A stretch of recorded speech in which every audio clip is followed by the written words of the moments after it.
The year is 1660, and the blue hour has descended upon Amsterdam. A thick, silver fog rolls off the Amstel, swallowing the masts of the merchant ships and muffling the distant ring of church bells, while the city outside retreats into the cold damp of a Dutch winter. A single amber light flickers in a narrow window overlooking the Prinsengracht. Inside this small shop, the air is heavy with the scent of beeswax, old parchment, and the sharp metallic tang of wet sand. This is the sanctuary of the lensmaker, a place where the chaotic world of the 17th century is distilled into the quiet pursuit of absolute clarity. You stand at the threshold, the floorboards creaking softly under your weight as you breathe in the stillness. Here time is measured not by the ticking of a clock, but by the rhythmic hypnotic rotation of a wooden lathe. The craftsman, a man whose life is etched into the steady calmness of his hands, does not look up. He is hunched over his workbench, bathed in the dying sunlight that filters through leaded glass panes. The light turns the dust motes into drifting gold, swirling around the brass instruments that line the walls, astrolabes, quadrants, and long, elegant spyglasses that seem to wait for a hand to guide them toward the stars. Before him lies a small disc of glass, no larger than a coin, yet it holds the potential to bridge the gap between man and the heavens. He presses his foot to the wooden treadle, whir-click, whir-click. The spindle begins to spin, a low, grounding vibration that resonates through the shop and settles in your chest. It is a sound of pure focus, a cocoon of mechanical song that shuts out the world. He reaches for a small ceramic bowl filled with a mixture of fine silt and water.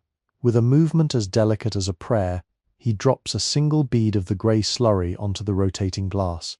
As he applies pressure with a polishing tool, the sound changes, a soft, wet hiss, a sigh of friction that speaks of transformation. It is the sound of the invisible becoming visible. You watch as the water splashes ever so slightly, catching the light like liquid diamonds before running back into the dark wood of the lathe. Outside, a canal boat passes, its dark silhouette gliding like a ghost through the fog. You hear the faint dip of an oar, a sound so distant it feels like a dream. In here there is only the glass. The craftsman's eyes are fixed on the point of contact, his breath slow and rhythmic, matching the pace of his machine. Every revolution brings the lens closer to perfection, stripping away the roughness of the earth to reveal the transparency of the light. The shop feels like a cathedral of science. On the high shelves the brass tubes catch the last of the sun, glowing with a fierce metallic warmth. They are the sentinels of this workshop, guardians of the secrets of the moon's craters and the rings of Saturn. But for now they are silent. The only music is the hum of the lathe and the gentle splash of the polishing water. You feel the tension of the day melting away, replaced by the singular, meditative intensity of the craft. There is no rush here. The glass cannot be forced. It must be coaxed into clarity. As the shadows lengthen across the workbench, stretching toward the corners filled with discarded glass shards and leather pouches, you realize you're witnessing a moment of profound creation. This is where the modern world begins, not with a shout, but with the steady, patient grind of sand against glass in a quiet room in Amsterdam. The craftsman pauses for a moment, lifting the disc to the light. He examines the curve with a practiced eye, looking for the slightest imperfection in the amber glow. He sees a world of possibility in that small circle of light. He wipes his hand on his stained apron and prepares for the next stage of the polish, his movements economical and graceful. The silence of the shop returns, deeper than before, as the fog outside thickens, isolating this room from the rest of the universe. It is just you, the craftsman, and the glass. The world of commerce and politics is leagues away. Here there is only the pursuit of the infinite. You settle into the stillness, the rhythmic whirring of the pedal pulling you deeper into a state of calm. As the last of the light fades and the stars, the very stars this lens will one day seek, begin to wake up in the cold clear sky above the mist. As the twilight deepens, the interior of the shop transforms into a sanctuary of deep shadows and sharp golden highlights. The craftsman moves with a slow, deliberate grace, his body a silhouette against the fading window. He reaches for a small oil lamp, its wick already trimmed and waiting. With a strike of flint and steel, a spark leaps into life, blooming into a warm, flickering flame that pushes the darkness back to the edges of the room. The light dances across the curved surfaces of the brass telescopes, creating long, distorted reflections that stretch across the ceiling like the maps of unknown constellations. The air grows warmer as the lamp begins to glow, carrying with it the faint, sweet smell of burning oil and the lingering scent of cedar wood shavings from the drawer where the mounting rings are kept. The craftsman returns to his stool, his weight creaking the old timber in a familiar, comforting tone. He examines the lens once more, his fingers tracing the edge with a sensitivity that defies the callousness of his skin. To a common merchant, this would look like nothing more than a piece of smooth glass, but to the optician, it is a landscape of microscopic hills and valleys that must be leveled. He selects a different jar of polishing compound, this one a finer, redder powder known as rouge, made from calcined iron oxide. It is so fine that it stains the creases of his palms a deep, rusty crimson, making him look as though he has been working with the very red soil of Mars itself. He mixes a small amount with distilled water, creating a paste that looks like dark wine in the lamplight. The rhythmic labor begins anew, whir-click, whir-click. The treadle rhythm is a heartbeat, steady and unwavering.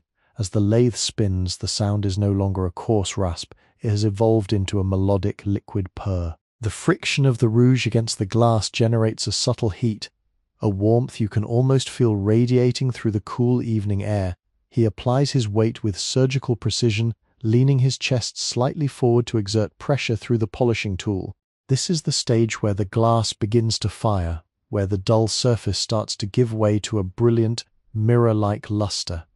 Each rotation of the wheel is a step away from the mundane and a step toward the celestial. You find yourself breathing in time with his movements, your own pulse slowing to match the deliberate pace of the 17th century workshop. Through the window, the fog has now completely claimed the canal. The world beyond the glass panes has ceased to exist. There are no more boats, no more voices from the street, no more clatter of horses on cobblestones. There is only the island of light surrounding the workbench. On a side table, a half-eaten crust of bread and a pewter mug of small beer sit forgotten, overshadowed by the importance of the work. The craftsman's focus is so total that he seems to have become a part of the machine itself, an extension of wood, iron, and glass. He represents the pinnacle of Dutch ingenuity, the intersection of art and science that defines this golden age.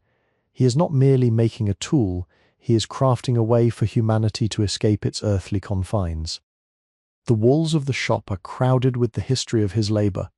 Bundles of sketches, drawn with iron gall ink, show the ray traces of light as it bends through different densities of glass. He has spent years calculating the exact curvature required to minimize the chromatic aberration, the annoying rainbows that blur the edges of distant stars.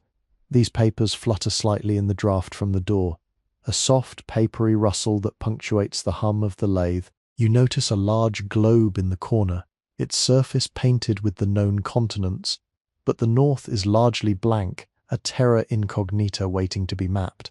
The tools in this room are what will eventually fill in those blanks, whether they are used by navigators on the high seas or astronomers looking at the moon's craters. The splashing of the water is more frequent now, as he keeps the lens from drying out. Each drop that hits the spinning disc is flung outward in a tiny glowing arc, landing softly on the dark, oil-soaked wood of the lathe frame. The wood has been darkened by decades of this process, a record of thousands of lenses ground in this very spot. You can almost feel the presence of the apprentices who once stood here, learning the weight of the hand and the sound of the grit. But tonight, the master works alone. The silence is his companion, and the glass is his confidant. The whir of the machine becomes a chant, a meditative drone that clears the mind of all clutter. In this space, the complexities of the Dutch Republic, the trade wars, the religious debates, the tulip manias, are all irrelevant. Only the sphere and the light remain. He pauses to add more rouge, his movements so practiced they are almost subconscious. He doesn't need to look at the jar. His hand knows exactly where it sits on the cluttered bench. As he works, you notice the fine details of the shop that you missed in the daylight. A small brass clock hangs on the wall, its pendulum swinging with a slow, heavy tock-tock, but the craftsman pays it no mind. He is working with a different kind of time, the time it takes for 1 billion grains of sand to smooth a surface to perfection. This is the slow history. The history of the hand and the eye, the history of human patience. The light from the lamp catches a finished lens sitting on a velvet cushion nearby. It glitters with an almost supernatural intensity, as if it is thirsty for the light of the stars. It is a reminder of what the piece currently on the lathe will soon become. The craftsman's shadow is cast large against the back wall, a giant figure mimicking the movements of the man. The shadows of the hanging calipers and saws look like strange, skeletal birds perched above him, despite the cold of the Amsterdam night creeping in through the cracks in the door. The workshop feels cozy, protected by the heat of the lamp and the energy of the work. You find yourself leaning closer, mesmerized by the point where the glass meets the polisher. It is a tiny world of action, a microscopic battlefield where friction is defeated by persistence. The eschwur continues, a soothing, repetitive lullaby that speaks of the beauty of manual labor and the dignity of the artisan. This is the heart of 1660, a quiet room, a focused mind, and a vision of the infinite. The night deepens further, and the air inside the shop grows heavy with the meditative rhythm of the grind. The craftsman's breathing has synchronized perfectly with the rise and fall of his leg against the treadle. It is a dance of endurance. His muscles ache with a familiar dullness, yet he does not falter. To stop now would be to let the slurry settle, to lose the momentum of the heat that is slowly changing the molecular spirit of the glass. He reaches for a leather bellows, puffing a soft stream of air onto the workbench to clear away a stray fragment of wood that had drifted too close to his work. The precision of this moment is absolute. In the 1660s, there are no machines to do this automatically, no factories to churn out perfect spheres by the thousands. Every curve is a result of human intuition, a marriage between the intellect of the mathematician and the calloused palm of the laborer. On the shelves, the light of the oil lamp strikes the curved bellies of glass flasks filled with various spirits and oils. They glow like emeralds and rubies in the gloom. Some contain oil of vitriol, others simple linseed oil used for polishing the wooden housings of the telescopes. The craftsman looks up for a brief second, his eyes resting on a diagram pinned to the wall. It is a hand-drawn map of the Pleiades, the seven sisters, rendered in delicate ink. He imagines the light from those distant suns traveling through the vast, cold vacuum of space for years, only to be caught by the very glass he is shaping right now. It is a humbling thought that a man in a small shop in Amsterdam can create a gateway for ancient light. This realization adds a layer of reverence to his movements. He is not just grinding glass, he is building a bridge to the past and the future. The whir of the lathe takes on a higher, more resonant pitch as the surface of the lens becomes increasingly reflective. The resistance of the glass is changing. It feels slicker now, gliding under the polishing tool with a grace that was absent an hour ago. He adds a few more drops of water from a pewter pitcher. The water is cold, drawn from the well behind the shop, and it creates a brief puff of vapor as it hits the warm glass. The sound of the splash is crisp, a sudden percussion against the steady drone of the machine. Outside, the fog has turned into a fine drizzle. You can hear the light pitter-patter of rain against the lidded glass windows, a soft, irregular rhythm that contrasts with the mechanical heartbeat of the shop. The world is weeping quietly in the dark, but inside there is only the warmth of creation. He begins to hum a low, wordless tune, a melody perhaps learned in his youth or passed down by the guildmasters. It is a song of patience. His mind wanders to the great thinkers of his time, men like Christian Huygens or the quiet lens grinder Spinoza, who live in this same city, breathing this same salt air. They are all part of a silent revolution, a brotherhood of the eye. They know that to see further one must first look closer. He shifts his weight on the stool, the old wood groaning in protest, but his hands remain rock steady.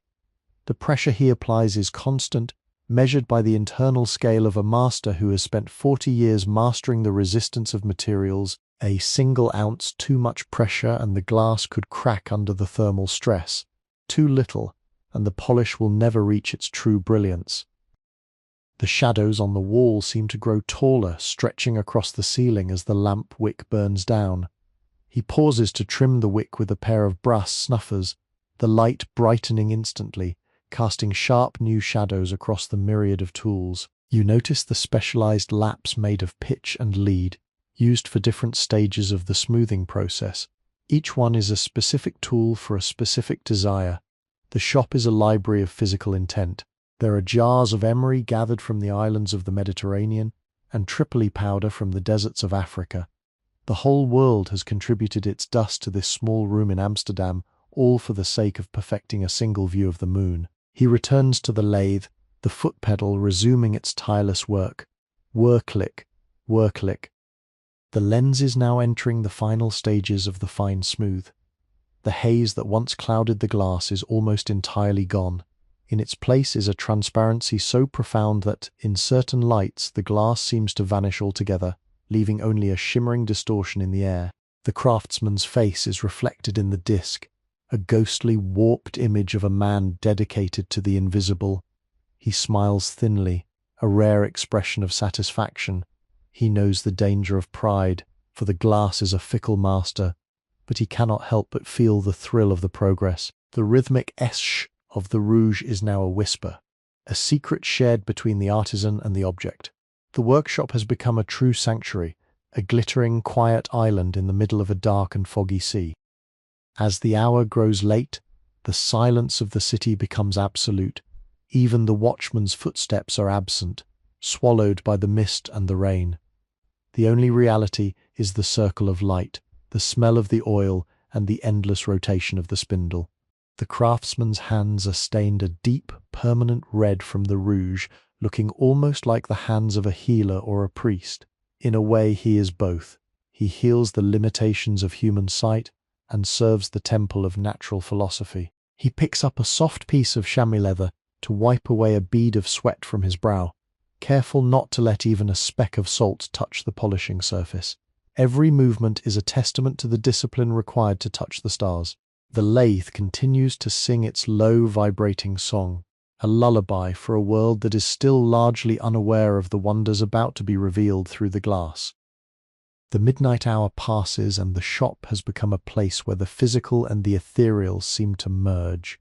The craftsman's movements have transitioned from conscious effort into a state of pure flow, where the muscles act without the intervention of thought. The whir of the lathe is now so constant that it has become a silence of its own, a foundational layer of sound upon which the rest of the night's quietude is built.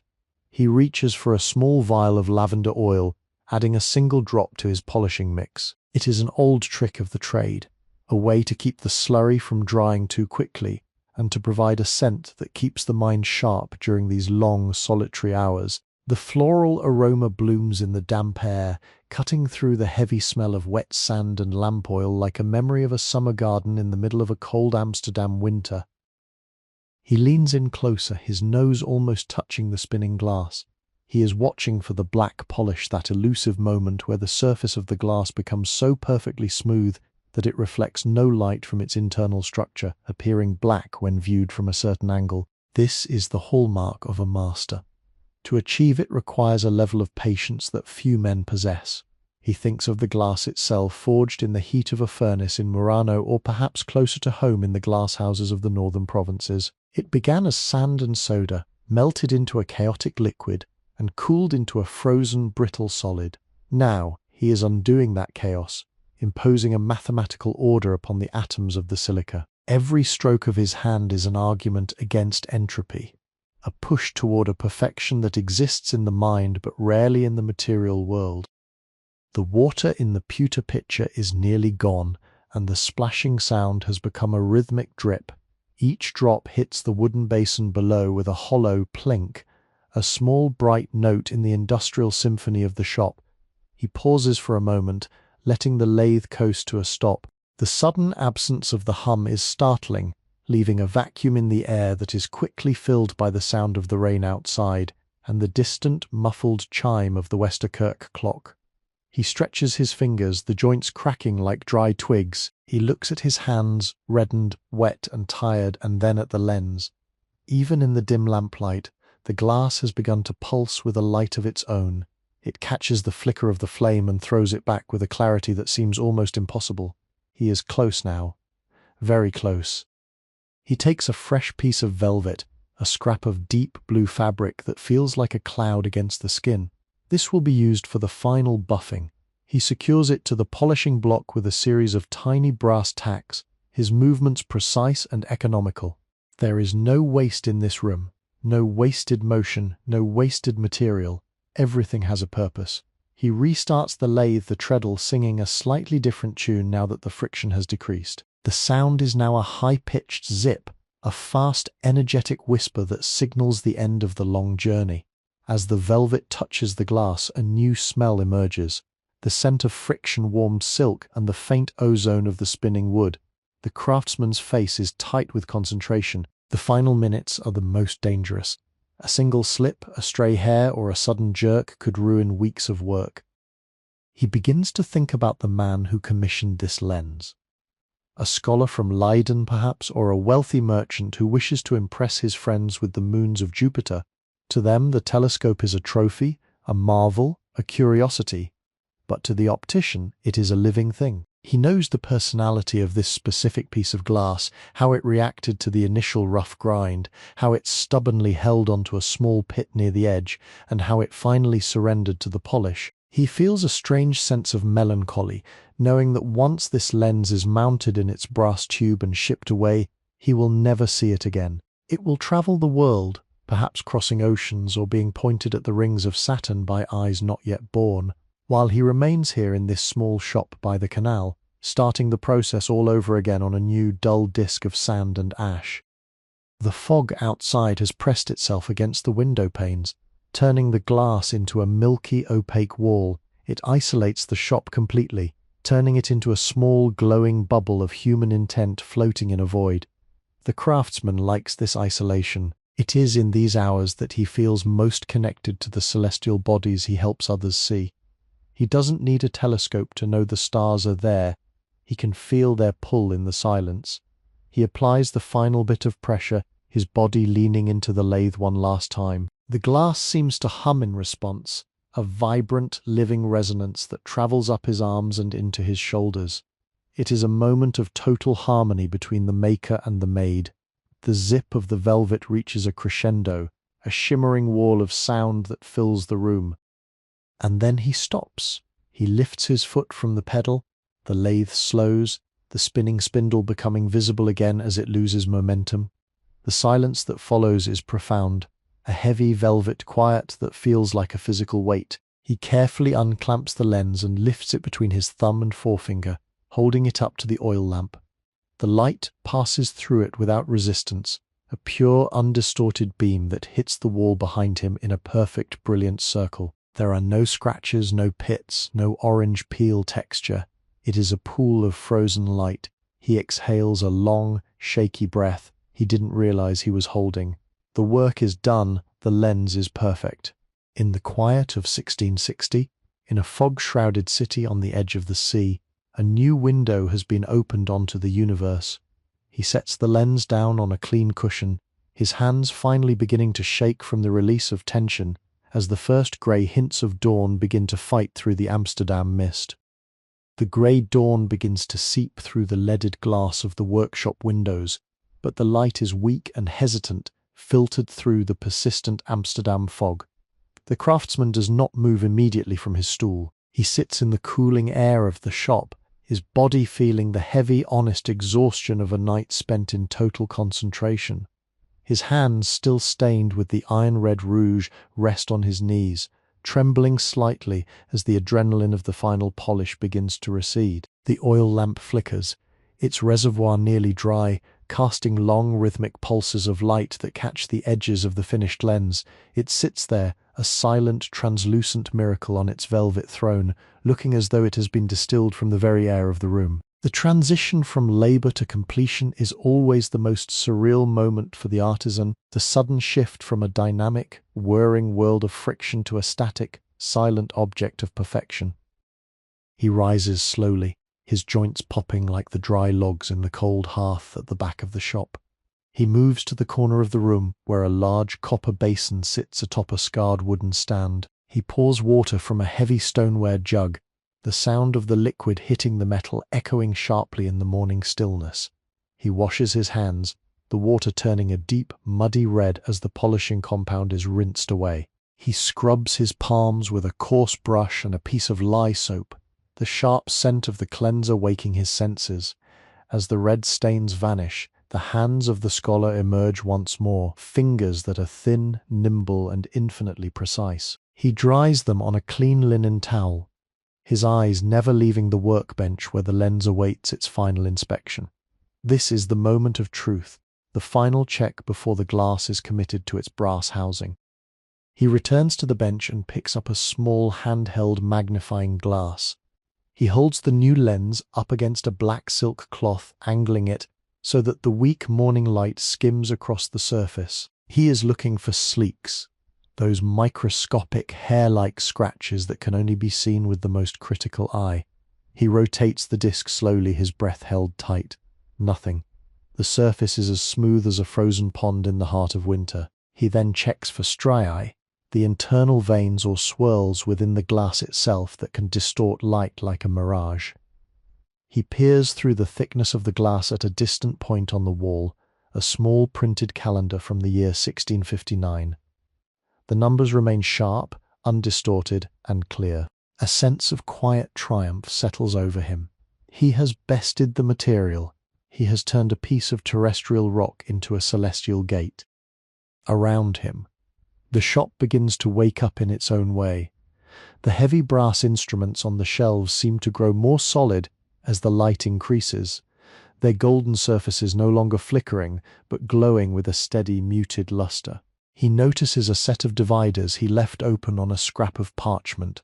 The mathematical ratios he calculated weeks ago now seem like ancient history, a map he used to cross an ocean he has finally reached. He picks up a small leather pouch containing the brass mounting rings, the metal cool and heavy in his hand. He begins the delicate process of fitting the lens into the telescope tube. He uses a small specialized screwdriver made of hardened steel, turning the tiny screws with a feather touch, one by one. They bite into the threads, securing the glass in its cradle. There is a soft click as the final ring seats itself, a sound of finality. Outside, the first sounds of the city return. A distant shout from a sailor on the canal, the rattle of a cart over the cobblestones of the nearby bridge, the squawk of a gull as it dives into the mist. The cocoon of the night is broken. The world of 1660 is rushing back in, with all its noise, its smell of fish and peat smoke, and its endless frantic movement. But here in the shop the peace remains. The craftsman lifts the completed telescope, a modest brass tube, yet a vessel of infinite range. He points it toward the window, not to look at the street, but to catch the light of the brightening sky. He feels a strange connection to the scientists in London and Paris, to the observers in the Vatican, and to the quiet dreamers in the universities. They are all looking up, and he is the one who provides the eyes. He takes a piece of soft buckskin and gives the brass one final rub, removing his fingerprints until the metal shines like a new gilder. He thinks about the journey this instrument will take. It might be carried onto a ship bound for the East Indies, used to spot the treacherous reefs of a new world, or it might stay in a library in Utrecht, helping a young student understand the laws of optics. Regardless of its destination, it carries a piece of this night within it. Every whir of the pedal, every splash of the water, and every thought of the stars is embedded in the clarity of that glass. He feels a deep, quiet pride, a satisfaction that has nothing to do with the coins he will receive upon its delivery. It is the pride of the maker, the one who stands between the raw earth and the polished truth. He finally turns away from the bench, moving toward the small fireplace to start a new fire for the morning. The work never truly ends. There is already another glass disc waiting in a crate, another rough-hewn circle of silica that needs to be tamed. But for this moment, he allows himself a rest. He sits by the cold hearth watching the first sparks take hold of the kindling, and he smiles. The fog is lifting, the sun is rising, and somewhere far beyond the clouds and the blue of the sky, the planets are moving in their orbits, waiting to be seen. He closes his eyes for a second, the rhythmic whir of the lathe still echoing in the silence of his mind, a heartbeat of science that will continue to pulse long after he is gone. The fire in the hearth begins to crackle, casting a dancing orange light that competes with the pale morning. The craftsman watches the flames lick the dry wood, a stark contrast to the cold, wet labor of the lens grinding. He reaches for a heavy iron kettle and hangs it over the fire, the water inside beginning to murmur as it nears a boil. This is the transition hour, the bridge between the nocturnal world of the artisan and the bustling life of a Dutch citizen. He looks back at his workbench, which now seems like a deserted battlefield of progress. The red rouge paste has begun to dry, turning into a dusty crust on the wooden frame of the lathe, a silent witness to the thousands of revolutions his foot provided throughout the night. He thinks of his father who taught him that a lens is not just a piece of equipment, but a discipline of the mind in the mid-17th century. To be an optician in Amsterdam is to be at the center of the world's intellectual curiosity. The city is a magnet for the persecuted and the brilliant, for the dreamers who believe that the secrets of God can be found through the study of his creation. As he pours the boiling water into a ceramic mug, the steam rises to meet the dampness of the room, curling around the rafters where bundles of dried herbs hang alongside old leather straps. The warmth of the mug against his palms is a grounding sensation, drawing his spirit back into his body after hours of being lost in the optical depths of the glass. He walks to the front door of the shop, lifting the heavy iron bolt. As the door swings open, the scent of the Amsterdam canals rushes in, a mix of brackish water, rotting wood, and the faint, sweet smell of spices from the nearby warehouses. The fog is beginning to tear into ragged white strips, revealing the dark, gabled houses across the water. A group of sailors passes by, their voices loud and coarse in the morning air, oblivious to the fact that just a few feet away, a man has spent the night refining the very tools they will use to find their way home across the trackless ocean. He watches them for a moment, appreciating the hidden interconnectedness of their lives. They represent the muscle and the reach of the Republic, while he represents its vision. He returns to the lens, now safely encased in its brass housing. He picks up a small piece of parchment and a quill pen, dipping it into a glass inkwell. With a steady hand, he records the focal length and the date in a ledger. This record is his legacy, a meticulous history of every eye he has helped open. He notes the specific batch of glass used, the duration of the fine polish, and the weather conditions, for he believes, as many masters do, that the humidity of the Amsterdam air plays a subtle role in the final quality of the surface. As he writes, the scratching of the quill provides a new rhythm, a sharp intellectual counterpoint to the soft physical whir that dominated the darkness of the night. The shop is now fully illuminated by the morning sun, which has finally broken through the mist. The room is a symphony of reflections. The light hits the polished brass of a large telescope standing on a tripod in the center of the room, sending a brilliant beam across the floor to illuminate a stack of leather-bound books. These are the works of Descartes and Kepler, the intellectual foundations upon which his practical labor rests. He feels a deep sense of belonging in this lineage. He is a humble link in a chain that stretches from the ancient polishers of rock crystal to the future giants who will build mirrors as large as houses. The simplicity of his tools, the wood, the sand, the water, belies the complexity of the result. He prepares to close the shop for a few hours of sleep before the first customers arrive. He carefully covers the workbench with a heavy canvas cloth to protect the delicate instruments from the dust of the day. He blows out the oil lamp, the thin trail of smoke rising in a straight line before being caught by the draft from the fireplace. The sanctuary is settling back into its quietude, but it is a different silence than the one he worked in. It is a silence of completion, the quiet of a task well done. He looks one last time at the blue velvet cushion where the glass once lay, seeing the faint indentation it left behind, a ghost of the effort that has now been transformed into a tool of discovery. If you have enjoyed this journey into the quiet, meticulous world of the 17th century Amsterdam optician, we invite you to support our channel.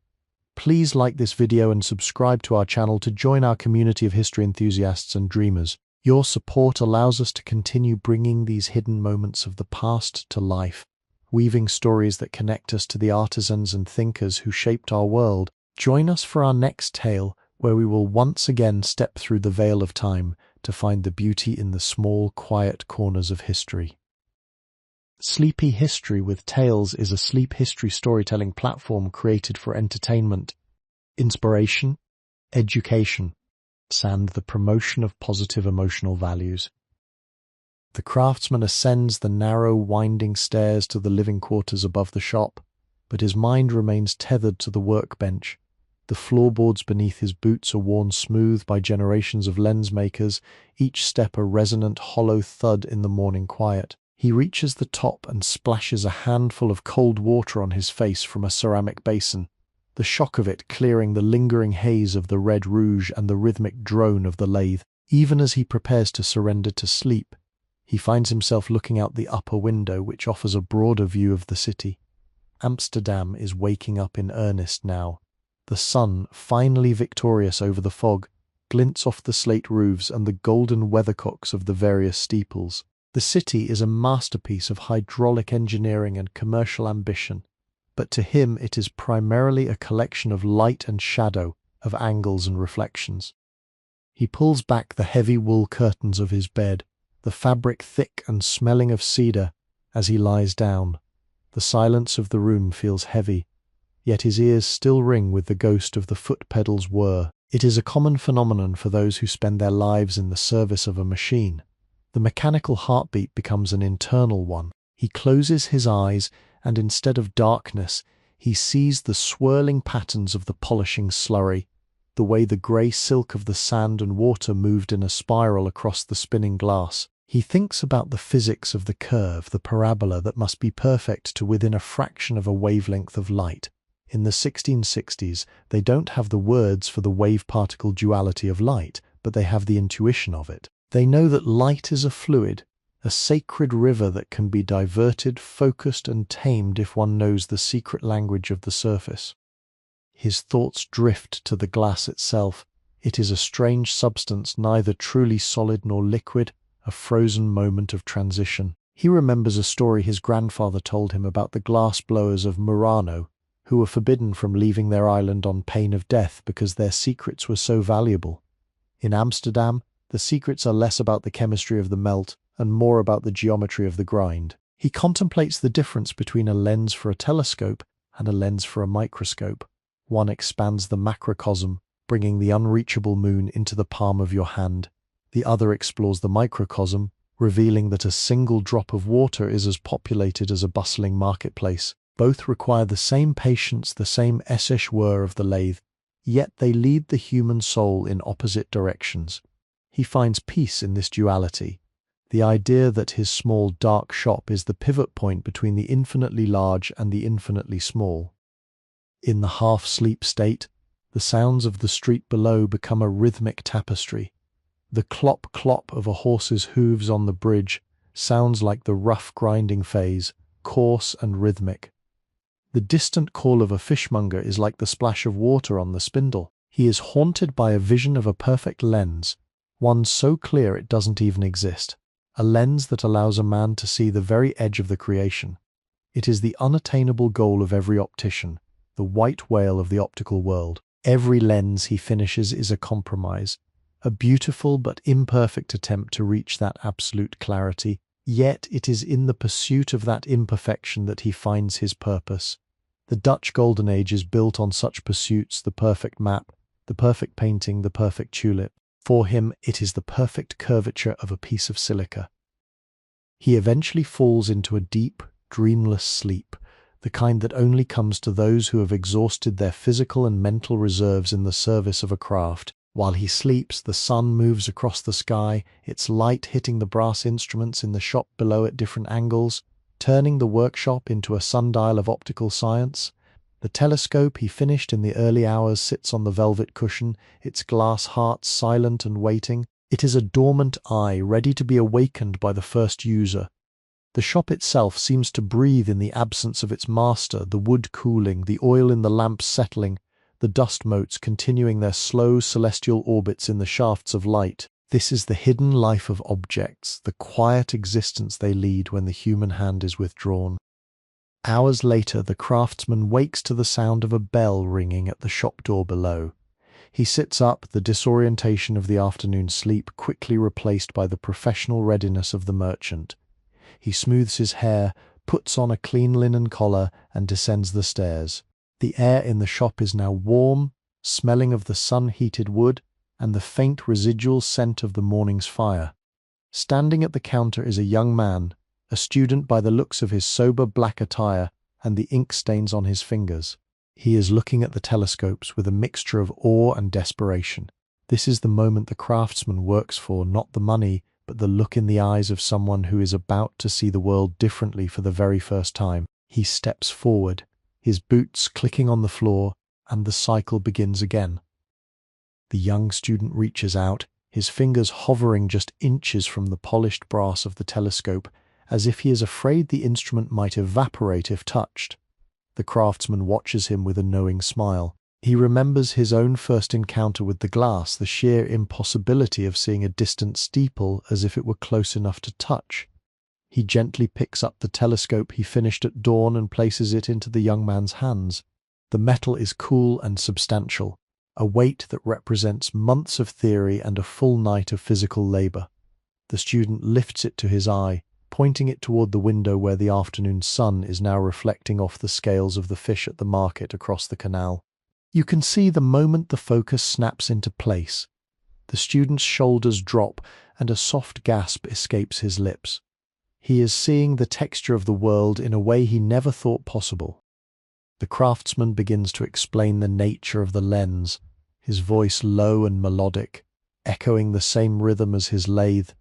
He speaks of the refractive index without using the term, describing instead how the glass bends the light like a river meeting a stone. He points to the slight amber tint in the glass, a characteristic of the Dutch melt, and explains how it helps to sharpen the contrast against the grey Amsterdam sky. This dialogue is as much a part of the craft as the polishing itself. He is not just selling a tool, he is teaching the young man how to observe. He shows him how to adjust the sliding tubes of the telescope, moving the eyepiece with a delicate twist to find the sweet spot where the blur vanishes and the truth remains. In this exchange, the shop becomes a classroom, a hub of the Enlightenment, where knowledge is passed through the medium of light. While they talk, the shop continues to be a sanctuary of science. Other customers enter, a sea captain looking for a sturdier navigator's glass, and a wealthy widow whose late husband was an amateur astronomer. The craftsman moves between them with the practiced ease of a man who knows every inch of his domain. He handles the delicate instruments with a confidence that borders on the casual, yet there is a deep underlying respect in every gesture. He treats each telescope as an individual, knowing its quirks and its strengths. The whir of the morning is replaced by the soft clink of coins and the rustle of wrapping paper. But the core of the shop remains focused on that single clear vision. The afternoon wears on, and the light begins to shift again, moving from the brilliant white of midday to the long orange rays of the approaching evening. As the sun dips lower, casting the long shadows of the gabled houses across the shop floor, the craftsman finds himself alone once more. The bustle of the day has subsided, leaving him with a moderate pile of guilders and a renewed sense of purpose. He goes to the window and watches the last of the customers disappear into the golden haze of the city. The canal boats are moving again, their lanterns being lit one by one, reflecting in the water like a terrestrial version of the stars he spent the night preparing to see. He feels a profound connection to the rhythm of the city, a sense that his quiet labour is a vital thread in the great tapestry of the Dutch Republic. He is the one who clarifies the vision of the explorers, the scholars, and the dreamers. He returns to the workbench and begins to clear away the remnants of the day's business. He wipes down the counter, cleans the display lenses with a fresh piece of silk, and reorganizes the jars of polishing grit. The ritual of cleaning is a way of resetting the space, preparing it for the next transformation. He looks at the empty velvet cushion where the Dawn lens once sat and feels a momentary pang of loss, followed quickly by the excitement of a new project. He reaches into a wooden crate under the bench and pulls out a new, raw disc of glass. It is thick, greenish, and full of imperfections, a piece of the earth waiting to be enlightened. He weighs it in his hand, feeling its potential. The cycle is ready to begin again. The evening air is cooler now, and he closes the heavy shutters, locking out the noise of the world and returning the shop to its state of a private sanctuary. He lights a single candle, its flame steady in the still air. The shadows of the instruments leap onto the walls, growing and shrinking as he moves. He sits at the lathe, his foot finding the pedal by habit. He doesn't start the machine yet, he just sits in the silence, savoring the stillness before the whir returns. He thinks about the stars that are now appearing above the city, hidden only by the roof and the lingering smoke of the evening fires. He knows they are there, and he knows that tomorrow, because of his work, someone else will know it too. The pursuit of clarity is a never-ending journey, and he is content to be its humble servant. Sleepy History with Tales combines the power of AI to reimagine fictional historical tales, bringing peace, relaxation, and positive emotional values to our listeners. The night has returned to Amsterdam, and with it the familiar embrace of the workshop's walls. The craftsman stands before his raw materials, the flickering candlelight catching the rough, unhewn edges of the new glass disc. This is the moment of genesis. To the untrained eye, this piece of glass is a failure, clouded, pitted, and dull, but to the optician it is a stone that contains a statue, a block of ice that hides a flame. He begins the roughing, the most physically demanding part of his craft. He uses a coarse sand grit that feels like crushed seashells between his fingers and applies it to the spinning lap. The sound is different now. It is not the sophisticated hiss of the polish, but a primal, gravelly roar.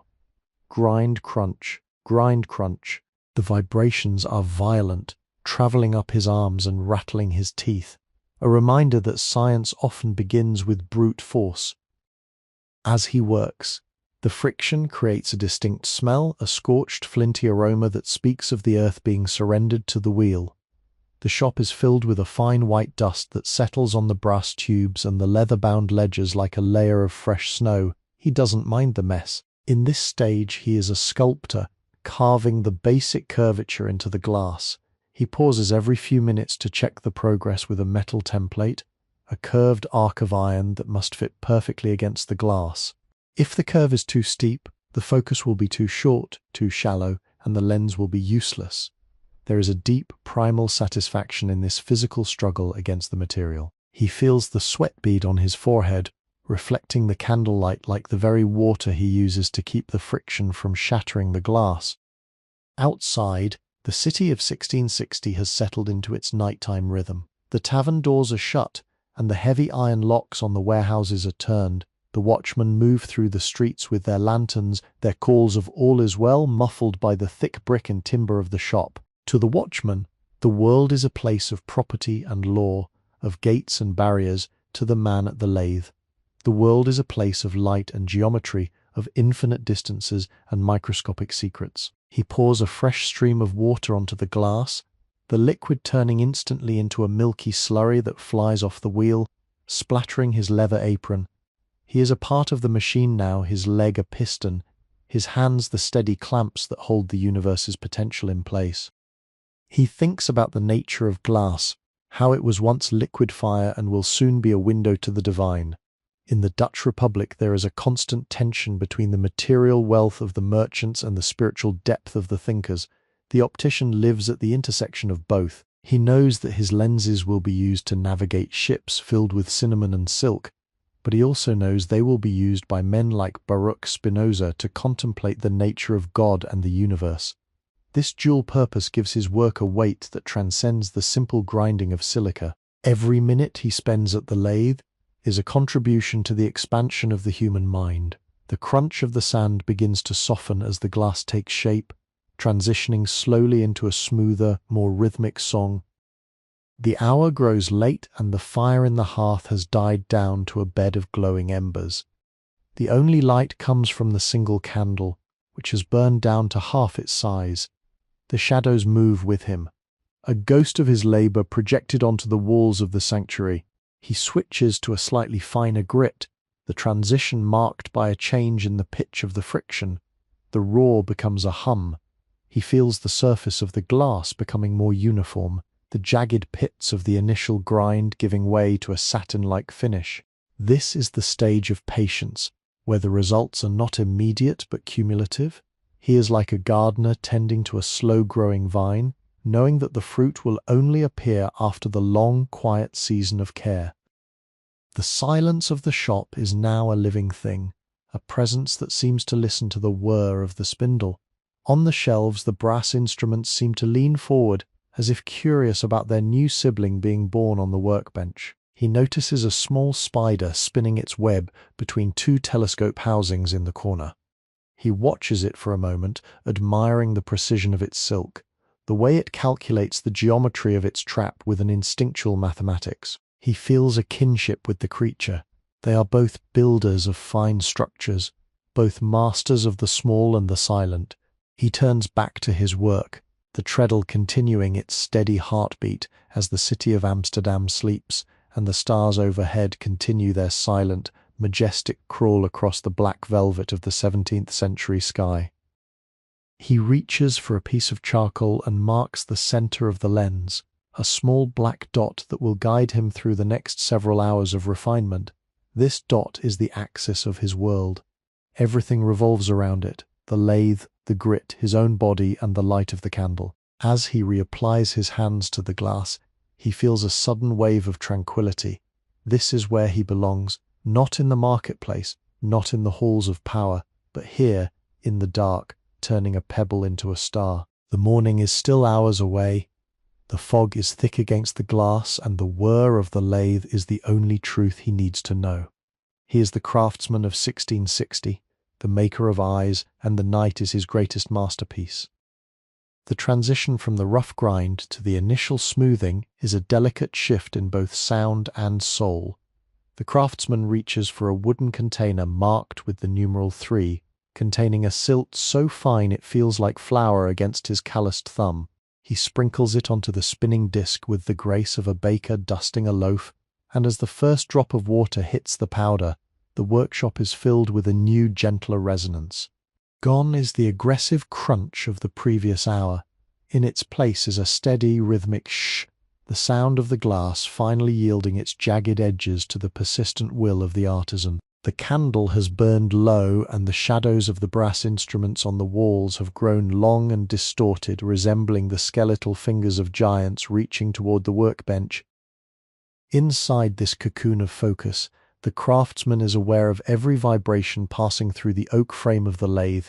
He can tell, by the subtle change in the friction's hum, if a single stray grain of the coarser sand has contaminated his current batch. To allow such a grain to remain would be to invite disaster, a deep, jagged scratch that would require him to go back to the beginning, undoing hours of labor. This constant vigilance is a form of prayer, a meditation on the perfection of the curve. He thinks of the glass as a lens through which he is viewing his own discipline.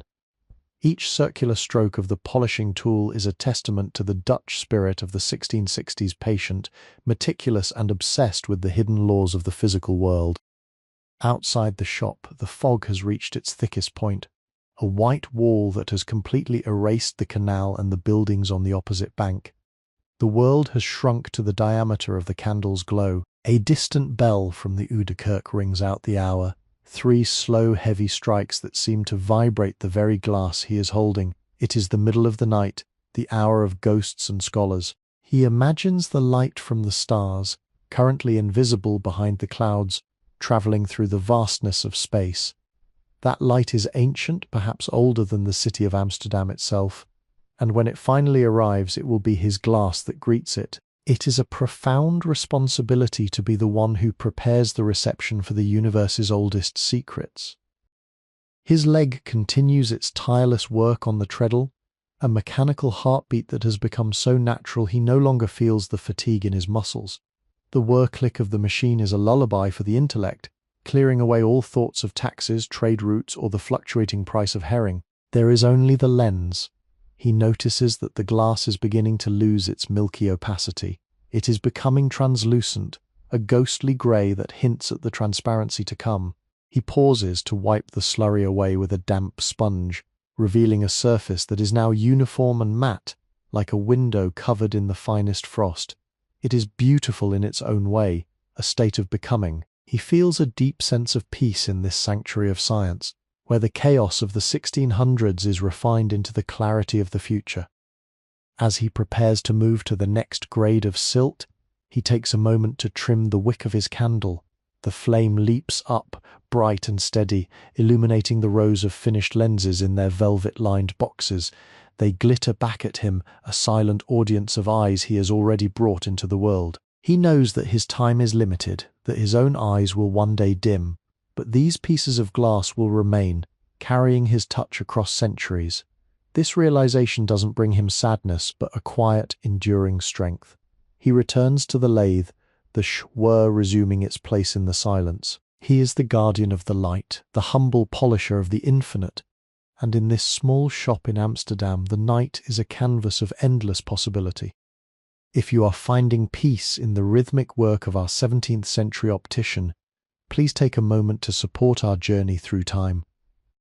Like this video and subscribe to our channel to ensure you never miss a moment of our historical storytelling. Your engagement helps us keep the fires of history burning bright, allowing us to share these stories of craftsmanship and quiet wonder with the world. Join our community of listeners and let us know which era you would like to visit next. Your support is the oil in our lamp as we continue to explore the beautiful, quiet corners of the past together. Sleepy History with Tales is a sleep history storytelling platform created for entertainment, inspiration, education, and the promotion of positive emotional values. The deep stillness of 3 in the morning has settled over the shop, a silence so heavy it feels as though the brick walls are leaning in to listen to the lathe. The craftsman reaches for his middle-grade abrasive, a volcanic pumice that has been ground and reground until it is as soft as the ash from a winter hearth. As he introduces this new element to the glass, the sound shifts from a hiss to a melodic, watery sigh. Swoosh-ware, swoosh-ware. This is the stage where the glass begins to breathe. The friction no longer feels like a struggle against the material, but a conversation with it. He can feel the surface tension of the water as it binds the pumice to the glass, creating a thin, slippery film that allows the polishing tool to glide with an effortless grace. He leans his shoulder into the work, the weight of his body providing the necessary pressure to smooth away the microscopic ridges left by the coarser sand. His mind wanders to the scholars at the University of Leiden who wait for these lenses with a hunger that rivals the merchant's hunger for spice. They are writing new books about the nature of the eye and the laws of refraction, but they are dependent on him, on the calluses on his palms and the steady rhythm of his foot. Without the artisan, the philosopher is blind. He takes a certain pride in this silent partnership between the hand and the mind in the flickering candlelight. He looks at a diagram pinned to a nearby pillar, showing the anatomy of the human eye. He marvels at how the lens in his hand mimics the crystalline lens within the body, a prosthetic extension of the human soul designed to pierce the veil of the mundane. The air in the shop has grown colder as the night progresses, and he can see the faint mist of his own breath blooming in the air before being swept away by the spinning wheel. To keep himself warm, he moves with a bit more vigor, the whir of the machine increasing in tempo. The vibrations are a comfort, a mechanical warmth that offsets the chill of the Amsterdam canal air. He notices that the glass is now beginning to reflect the candle flame from its interior, a trapped spark that dances within the depth of the disc. It is no longer just a piece of glass, it is a vessel for light. He adds a splash of fresh water, the liquid catching the light in a shimmering arc before settling into the dark wooden trough below. The plink-plink of the runoff is the only percussion in his solitary orchestra. Through the gaps in the window shutters, he can see the world is still lost in a sea of grey, The fog has turned the lanterns on the bridge into indistinct, glowing orbs like distant nebulae waiting to be resolved by a telescope. He feels a sense of kinship with the fog. It too is an optical medium, a blur that hides the truth until the right conditions bring it into focus. He thinks of the great Dutch painters, Rembrandt, Vermeer, who work just streets away, capturing the way light falls on a silver pitcher or a woman's collar. They use oil and pigment to freeze the light, while he uses glass and sand to bend it. They are all chasing the same ghost, trying to capture the ephemeral beauty of the world in a way that can be held and studied. His hands are now coated in a fine grey paste, the slurry of pumice and glass dust.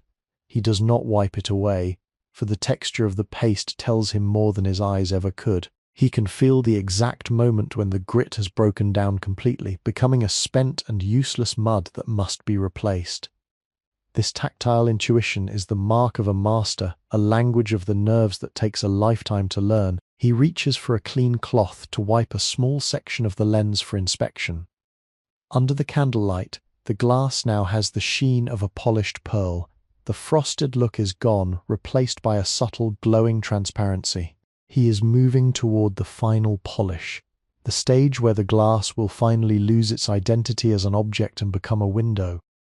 The shop's interior has become a theatre of soft shadows. The brass quadrants and sextants on the shelves look like the skeletons of mythical birds, their curved arms catching the light in sharp golden slivers. He hears a mouse scuttle across the floorboards in the corner, searching for a crumb of bread forgotten by the apprentice. The craftsman does not disturb it. In the 17th century, a shop is an ecosystem, a collection of living and non-living things all coexisting in the pursuit of a common goal. The whir of the lathe continues, a tireless grounding force that binds everything together. He is the heart of this room, the engine of its purpose, and as the clock in the distance begins to count toward 4, he knows he has passed the point of no return. The lens is committed to its destiny, and he is committed to the lens. The hour of 4 in the morning brings a peculiar, thin quality to the darkness, a time when the world feels most fragile, and the veil between the known and the unknown is at its thinnest. The craftsman reaches for his final polishing agent, the red iron oxide, known as rouge. This powder is the colour of dried rose petals, or the rusted iron of a sunken ship. As he mixes it with distilled water, the slurry turns into a deep crimson liquid that looks like blood against the pale grey of the smoothing paste. He applies it to the velvet lap, and as the lathe begins to spin, the sound undergoes its final transformation. The hiss and the sigh are gone, replaced by a high-pitched singing zip. This is the song of the finish, the sound of glass reaching a state of absolute equilibrium with the light. The friction now creates a gentle heat that he can feel through the polishing tool, a warmth that keeps the red paste active. He works with an intensity that is both exhausting and exhilarating. His eyes are fixed on the point where the tool meets the glass, watching the way the red liquid is pushed outward in a perfect pulsating ring. In this moment, he is not just a man in a shop, he is a part of the great mechanical clockwork of the universe. He thinks of the theories of the French philosopher Descartes, who saw the world as a vast machine governed by mathematical laws. The lens he is creating is a key to that machine, a device that allows the human mind to unlock the gears of the heavens. Every revolution of the lathe is a calculation, a physical manifestation of a geometric proof. The shop around him has become a cavern of red-tinted light. The crimson slurry splatters onto the dark wood, making the workbench look like a surgeon's table. But the work here is of creation, not destruction. He pauses to add a few more drops of water, and the zip of the friction becomes more liquid, more fluid. He feels the surface of the glass changing. It is no longer offering resistance. It has become a path for his hands to follow. He thinks about the sailors who will use his instruments to navigate the treacherous waters of the Southern Cross. They rely on his integrity, on the honesty of his grind. If he leaves a single distortion, a single error in the curve, a ship could be miles off course, lost to the sea. This thought lends a moral weight to his labour. To be an optician is to be a guardian of the truth. Through the gaps in the shutters, the sky has begun to turn a deep, bruised purple. the first sign that the sun is considering its return. The fog is still thick, but it has lost its silver sheen, turning into a heavy leaden blanket. The craftsman's shadow is a giant on the back wall, his movements slowed by the weight of the night but refined by the urgency of the dawn. He is nearing the finish. He can see the reflection of his own candle becoming sharper in the glass, the flame no longer a blurred smudge but a distinct flickering point of light. The transparency is emerging, a clarity so deep it feels as though the glass is melting into the air. He is stripping away the material world, leaving behind only the geometry of the light. He thinks of the telescopes he has made before, some used to see the rings of Saturn, others to witness the transit of Venus. Each one began just like this, in a cold room with a red paste and a tired leg. He feels a sense of continuity, a link to the masters who came before him and the students who will follow. The whir-zip of the lathe is a timeless sound, a bridge between the 1660s and the distant future. He knows that one day glass will be replaced by something even more clear, but for now this is the pinnacle of human achievement. He applies the final, most delicate pressure, his body perfectly still, his breath a shallow, controlled rhythm. The world is silent, waiting for the lens to be born. The candle gutters and dies, leaving him in the cold pre-dawn grey. He doesn't relight it. He doesn't need to. He knows the machine by touch, knows the glass by the sound of its vibration. In the dim light, he sees the lens as a dark, perfect circle, a void that will soon be filled with the stars. He allows the lathe to coast, the zip fading into a whisper, then into silence. He lifts his foot from the pedal. The transition from the mechanical noise to the absolute quiet of the morning is a spiritual release. He unclamps the glass and holds it up to the window. Even in the gloom, the lens catches a stray beam of light from a distant lantern and focuses it into a brilliant, needle-sharp point on his palm. It is done. The glass has become an eye. The lens, now freed from the mechanical embrace of the lathe, rests in the craftsman's palm like a heavy, cold drop of water. In the grey light of 5 in the morning, it possesses an eerie, ethereal quality. The red rouge still clings to its edges, a stark contrast to the crystalline centre that seems to pull the very dimness of the room into its curve. He moves to the back of the shop, where a small stove remains warm from the previous evening's peat fire. Here he takes a basin of tepid water and a bar of fine Castile soap. He begins the delicate process of cleaning the lens, his fingers moving in soft circular motions. The crimson slurry dissolves, swirling away in the water like a dissipating sunset, revealing the absolute, unblemished clarity of the glass. There is no greater satisfaction for the artisan than this, the moment the grime of labour is washed away to reveal a perfection that was once only a thought. As he dries the disc with a piece of sun-bleached linen, the shop feels different. The frantic, rhythmic energy of the night has evaporated, replaced by a profound, expectant stillness. The craftsman examines his reflection in the glass. His face is distorted by the magnification, his eye appearing large and inquisitive, a literal representation of his life's work. He notices the fine lines around his own eyes, a map of decades spent peering through eyepieces and measuring focal lengths. He is aging, but the glass is timeless. This lens, if handled with care, will see more of the future than he could ever hope to. It will outlive the Dutch Republic, outlive the wooden ships in the harbour, and perhaps outlive the very city of Amsterdam itself. He feels a sense of humility before the object he has created. He is the midwife to a vision that will long survive his own. The fog outside the window is beginning to glow with a pale, pearlescent light, signalling that the sun is finally rising above the North Sea. The craftsman sets the lens down on a clean piece of chamois leather and turns his attention to the brass housing that awaits it. He picks up a small, fine-toothed file and begins to smooth the inner rim of the mounting ring. The scritch-scritch of the metal is a sharp waking sound, breaking the meditative trance of the night. He is a master of many materials, glass for the sight, brass for the structure, and wood for the support. Each requires a different temperament. If glass requires patience, brass requires precision. He works with the steady hand of a jeweller, ensuring that the threads of the screws are clean and that the seating of the lens will be perfectly perpendicular to the axis of the tube. He thinks about the man who will receive this telescope, a merchant prince who lives in a grand house on the Herengracht. This man does not care for the whir of the lathe or the grit of the sand. He only cares for the result, the ability to see his ships arriving at the Texel before his competitors do. But the craftsman knows that once the merchant looks through this glass, he will be seduced by something more than profit. He will see the craters on the moon, the crescent of Venus or the moons of Jupiter, and for a brief moment, the greed of the marketplace will be replaced by the wonder of the cosmos. This is the hidden power of the optician. He is a merchant of awe, a provider of perspectives that shrink the human ego to its proper size.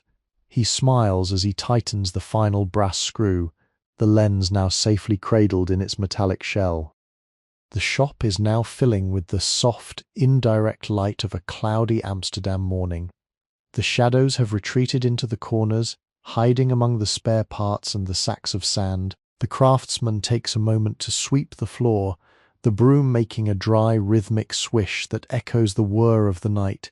He clears away the dust of the rough grind and the splatters of the rouge, restoring order to his sanctuary. The ritual of cleaning is his way of closing the book on one project before opening the next. He looks at his tools, the calipers, the lathe, the polishing blocks, and feels a deep, quiet affection for them. They are the extensions of his will, the silent partners in his quest for clarity. He places the finished telescope in a velvet-lined wooden box, closing the lid with a satisfying muffled thud. He walks to the window and unlatches the shutters. The city of 1660 is fully awake now. The bells of the Westerkerk are ringing for the early service, and the sound of iron-rimmed wheels on cobblestones fills the air. He breathes in the cold, salt-tinged breeze, feeling the exhaustion finally begin to settle into his bones. He has done his work. He has turned the chaos of the earth into the order of the stars. As he watches the first canal boat of the day emerge from the thinning mist, he feels a sense of profound peace. The world is large and loud and often confusing, but in this small shop, for one night, everything was in focus. He turns away from the window ready for the rest that he has earned, as the golden light of the new day finally begins to catch the brass edges of the world. The transition from the workshop's labor to the stillness of the finished piece is a sacred pause. The craftsman sits at his stool, his hands finally resting, the red stains of the rouge tracing the lines of his palms like a map of rivers. The shop is no longer just a place of work. It has become a vault of captured light. Every brass instrument on the shelves seems to hold its breath, reflecting the burgeoning daylight in 1,000 sharp, needle-like glimmers. The craftsman reaches for his pipe, the rhythmic packing of the tobacco providing a new, slower cadence to his thoughts. He strikes a light, and the small blue plume of smoke rises toward the rafters, weaving through the hanging calipers and the bundles of drying herbs. In this moment of rest, he is not just an optician, he is a witness to the slow, steady progress of human understanding, a man who has spent the night sharpening the blurred edges of the world. He looks at the wooden box containing the telescope. To anyone else it is a piece of fine furniture, but to him it is a vessel for a miracle. He thinks about the light that will soon pass through that lens. It will be light that has travelled for millions of miles, light that has never been seen by human eyes until it hits the specific curvature he spent the last 12 hours perfecting. There is a profound intimacy in this to be the first point of contact for the universe's distant messages. He feels the weight of the night's silence, still lingering in the room, a heavy, comfortable blanket that shields him from the growing noise of the Amsterdam morning. The whir of the lathe is still a ghost in his ears, a phantom heartbeat that reminds him of the physical price paid for such clarity.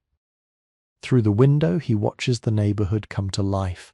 A maid is scrubbing the stone steps of the house across the canal, her movements as rhythmic and repetitive as his own. A baker's boy runs past with a basket of fresh rye bread, the scent of yeast and warm grain momentarily overpowering the smell of the canal. These are the sounds of the 17th century, the sounds of survival, of commerce, and of the daily grind. But in here, the grind is different. It is a grind toward the infinite. He realizes that while most of his neighbors are focused on the horizontal world, the streets, the markets, the ports, he is one of the few focused on the vertical. He is building the ladder that allows the mind to climb out of the mud and into the stars. This sense of hidden purpose brings a faint smile to his tired face. He stands up, his muscles protest with a series of stiff aches, and he moves to the display counter. He picks up a small, handheld microscope, another of his creations. He places a dead bee under the lens, adjusting the screw with a practiced flick of his wrist. Through the glass, the bee's wing becomes a vast, intricate lace of golden veins and translucent membranes. It is a reminder that the same laws of optics apply to the tiny as they do to the vast. The world is a fractal of complexity, and his lenses are the only way to navigate it. Whether looking at the moon or a fly's wing, the goal is the same: to remove the veil of the apparent and reveal the structure of the real. He feels a deep, quiet pride in being the provider of these revelations. If the rhythmic whir of the 16660s has brought you a sense of calm and wonder, we invite you to stay a while longer in our historical sanctuary. Please like this video and subscribe to our channel to support the art of storytelling. Your presence here allows us to continue exploring the quiet, transformative moments of our shared past. By joining our community, you help us bring the light of history into the modern world, one story at a time. We thank you for your support and for being a part of this journey into the heart of human craftsmanship. Sleepy History with Tales is a sleep history storytelling platform created for entertainment, inspiration, education, and the promotion of positive emotional values. The morning light has now fully conquered the interior of the shop, turning the floating dust motes into a slow-motion blizzard of gold.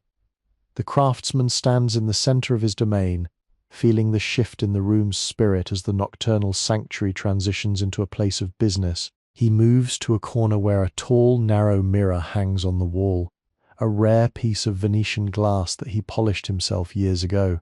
He catches a glimpse of his own reflection, his hair dusted with the white powder of the fine grind, and his eyes rimmed with the red fatigue of a night watcher. He looks like a man who has been traveling through another dimension, and in a way he has to spend 10 hours staring at a single point of light on a rotating disc, is to leave the linear progression of time and enter a state of suspended animation. He begins the process of preparing the shop for the day's visitors. He moves with a quiet efficiency, his hands knowing exactly where every tool belongs. He gathers the small leather pouches of abrasive powders, the emery, the tripoli, the rouge, and places them in their respective drawers in the heavy oak cabinet.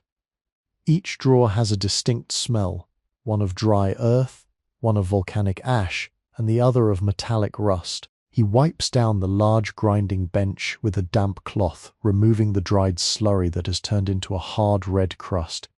As he cleans, he finds a small shard of glass that must have chipped off during the rough grind. He holds it up to the light, a tiny, jagged diamond. It is a reminder of the fragility of his medium.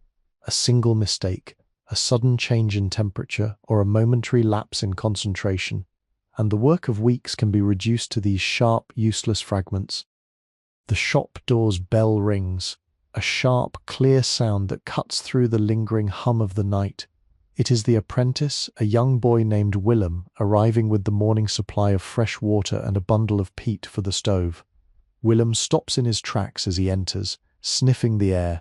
He recognizes the scent of the red rouge and the lavender oil. He knows the master has been working through the night. The boy looks at the master with a mixture of exhaustion and reverence.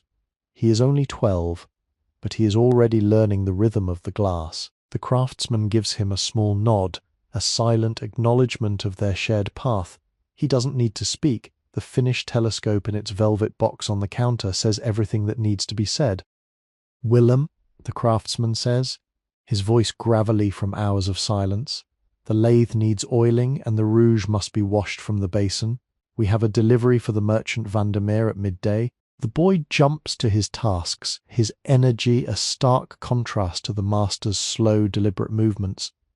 The sound of the shop changes again, the slosh of water being poured into the stone trough, the clatter of the peat being stacked by the hearth, and the rhythmic squeak of the boy's oil can. The workshop is coming alive, but it is a noisy, industrious life, devoid of the profound meditative stillness that the craftsman experienced during the dark hours.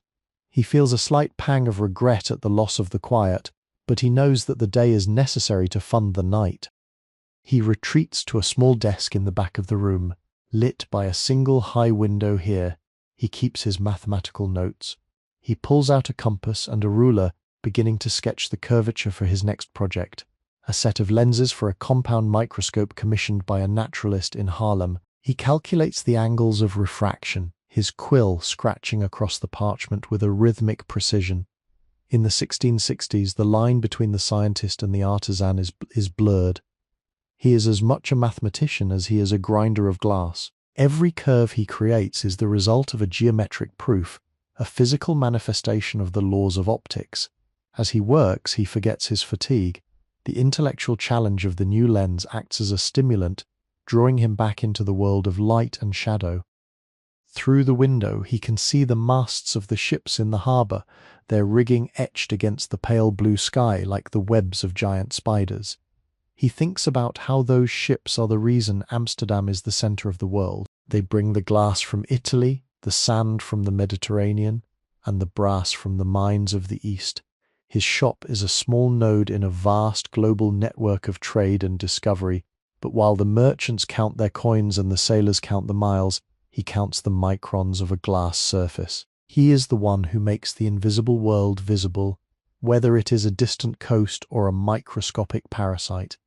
He dips his quill into the inkwell, the dark fluid a perfect circle of reflection, and continues to map the future of human sight. The day has begun, but the heart of the craftsman is already looking forward to the next night, the next silence, and the next whir of the lathe. As the morning progresses, the heat from the peat stove begins to fill the shop, a dry warmth that battles the damp chill of the canal-side air. The craftsman watches Willem, the apprentice, as the boy meticulously scrubs the wooden floorboards near the lathe. The boy's movements are earnest, and the sound of the stiff bristled brush against the oak, scrub, swish, creates a new waking rhythm that replaces the nocturnal hum of the machine. The master feels a strange sense of detachment from the bustle. To him, the world outside this room feels increasingly like a shadow play, while the true reality exists only in the crystalline clarity of the lenses he produces. He reaches for a piece of dry bread and a small block of cheese, eating slowly as he watches the sunlight crawl across the brass quadrants on the wall. Each reflection is a sharp, golden needle that pricks the gloom of the corners, revealing the fine layers of dust that even the most diligent apprentice cannot fully banish. He thinks about the nature of time in Amsterdam. To the bankers at the Bourse, time is interest and capital, a linear progression toward profit. To the sailors, time is the tide and the trade winds. But to the optician, time is a circular motion, a repetitive grinding that slowly strips away the layers of the mundane to find the eternal. He looks at his lathe, now silent and glistening with a fresh coat of linseed oil. It looks like a sleeping beast resting before the next night's labour. He knows that tonight he will begin the fine grinding of a new pair of spectacles for a local magistrate whose sight is failing. It is a humbler task than the great telescopes, but no less vital. To restore a man's ability to read the law or his family's letters is a quiet, domestic miracle that the craftsman holds in high regard. It is the practical application of his art, the intersection of science and daily life. The street outside is now a cacophony of life. He hears the cries of the vegetable sellers, the clink of a blacksmith's hammer from around the corner, and the occasional burst of laughter from a group of students heading toward the university. He finds it fascinating that within this small radius, so much of the human experience is being processed, yet his shop remains a filter, a place where the noise of the world is distilled into the silence of observation. He picks up a finished lens from a side table, a magnifying glass with a handle of carved ivory. He holds it over his own hand, marveling at the way the skin is transformed into a rugged landscape of ridges and pores. Even his own body is a mystery that requires a lens to truly understand. This is the ultimate truth of 1660. The eyes we are born with are only the beginning of our vision. Willem finishes the floor and moves to the polishing table, his small hands beginning to organize the laps. The boy is quiet today, perhaps sensing the master's contemplative mood. The craftsman appreciates the silence. He realizes that he is training the boy not just in the mechanics of the lathe, but in the temperament of the artisan. One must be able to sit with one's own thoughts for hours, to find comfort in the repetitive motion, and to never settle for good enough. He sees the boy stop to admire a particularly large telescope, a majestic brass tube that stands nearly 5 feet long. It is the shop's centerpiece, a tool designed for the most serious of astronomers. The boy's reflection is caught in the polished metal, a tiny, distorted version of a future he is only just beginning to grasp. The craftsman returns to his desk to finalize the bill for the Vandermeer delivery. He uses a fine, pointed quill, the ink flowing smoothly onto the heavy paper.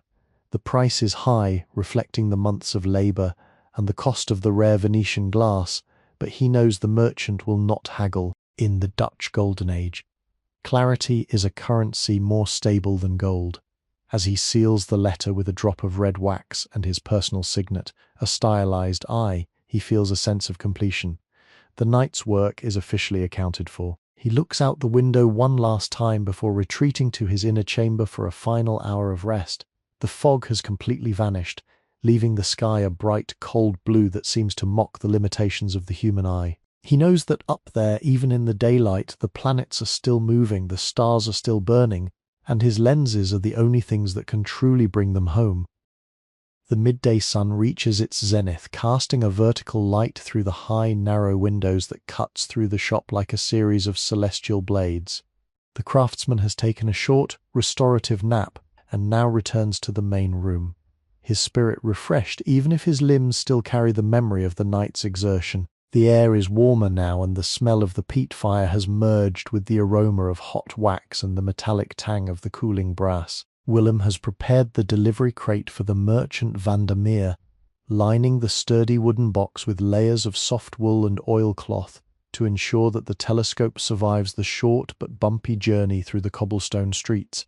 The master watches as the boy carefully lowers the instrument into its cradle. This is the final departure, the moment the object ceases to be his and begins its life in the world of men.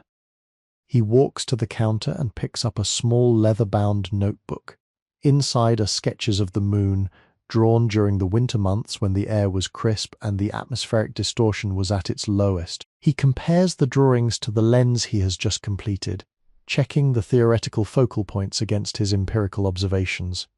In the 1660s, the boundary between the maker and the observer is non-existent. To make a better lens, one must spend nights staring through them, understanding how the light bleeds at the edges or how the chromatic aberration distorts the rings of Saturn.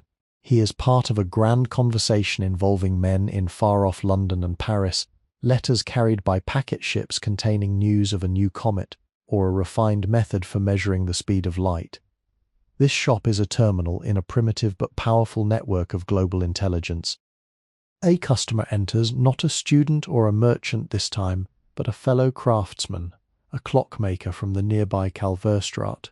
He carries a small wooden box containing a set of brass gears that need to be viewed under high magnification to check for wear. The two men speak in low, respectful tones, the language of those who work with their hands and the laws of physics. The clockmaker admires the lathe, noting the stability of its oak frame and the smoothness of its action. "You've been working late, Jarrett," the clockmaker remarks, noticing the faint red dust still clinging to the master's collar. The craftsman simply nods. There is no need for elaboration. They both know the cost of precision. Time and sight, the two great mysteries of their age, are being dissected in their respective workshops every day. The afternoon begins to lean toward the evening, and the golden light returns, though it is softer now, filtered through the smoke of 1,000 chimneys. Willem departs with the delivery, the wooden crate balanced carefully on a small handcart. The shop feels strangely empty without the finished telescope. It is as if a presence has left the room. To fill the void, the craftsman reaches for a new project, a set of experimental prisms he is grinding for a scholar interested in the nature of color. These are not lenses but blocks of glass designed to break the light apart, to reveal the rainbow hidden within the white sun. It is a strange, almost magical pursuit. He begins the rough grind on the first prism, the crunch of the sand returning to the shop's acoustic landscape. It is a harsher, more angular sound than the circular grind of the lens, reflecting the geometry of the object. He feels the resistance of the prism's flat face. Unlike the lens, which requires a constant flowing motion, the prism demands a rigid, uncompromising flatness. He uses a series of iron plates to ensure the surface does not bow. The friction generates a different kind of heat, a localized warmth that he must manage with frequent splashes of water. As he works, he thinks about the nature of light itself. Is it a particle, as some suggest, or a wave in the ether? In his hands, it feels like a substance that can be carved, polished, and directed. He is not just an optician, he is a sculptor of the invisible.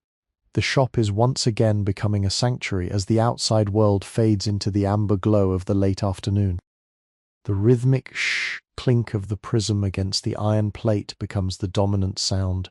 Outside, the canal is busy with the return of the fishing boats, their sails dark against the setting sun. The city is preparing for the evening, but for the craftsman, the day is only a prelude to the next period of focus. He notices a small rainbow cast onto the wall by a stray shard of glass on the bench. It is a tiny, brilliant spectrum, a reminder of the beauty that lies hidden in the simplest materials. He pauses to admire it, the colors vibrant against the dark wood. This is why he does what he does, not for the gilders, but for these moments where the laws of nature reveal themselves in a sudden, silent burst of color. He returns to the grind, his foot finding the treadle once more, the cycle of work and wonder continuing in the heart of Amsterdam. As the shadows of the late afternoon stretch long and thin across the workshop floor, the craftsman finds himself in a state of quiet transition. The intense labor of the previous night has left a residue of calm in his mind, a lingering echo of the lathe's vibration that seems to stabilize his every movement. He stands by the window, watching the golden light hit the water of the canal. The ripples catch the sun, sending dancing reflections upward to play across the ceiling of his shop, illuminating the dark oak beams and the underside of hanging brass tubes. It is a moment of natural optics, a reminder that the world is constantly refracting, reflecting, and bending light. Whether there is a human eye to witness it or not, he feels a deep sense of gratitude for his vocation. While others see only the surface of things, he is permitted to understand the mechanics of the gaze itself. He turns his attention back to the experimental prisms. These geometric blocks of glass are more demanding than the curved lenses, requiring a steady hand to maintain perfectly flat planes. He picks up a block of lead used as a weight and begins to guide the glass across a slurry of fine emery on a flat iron plate.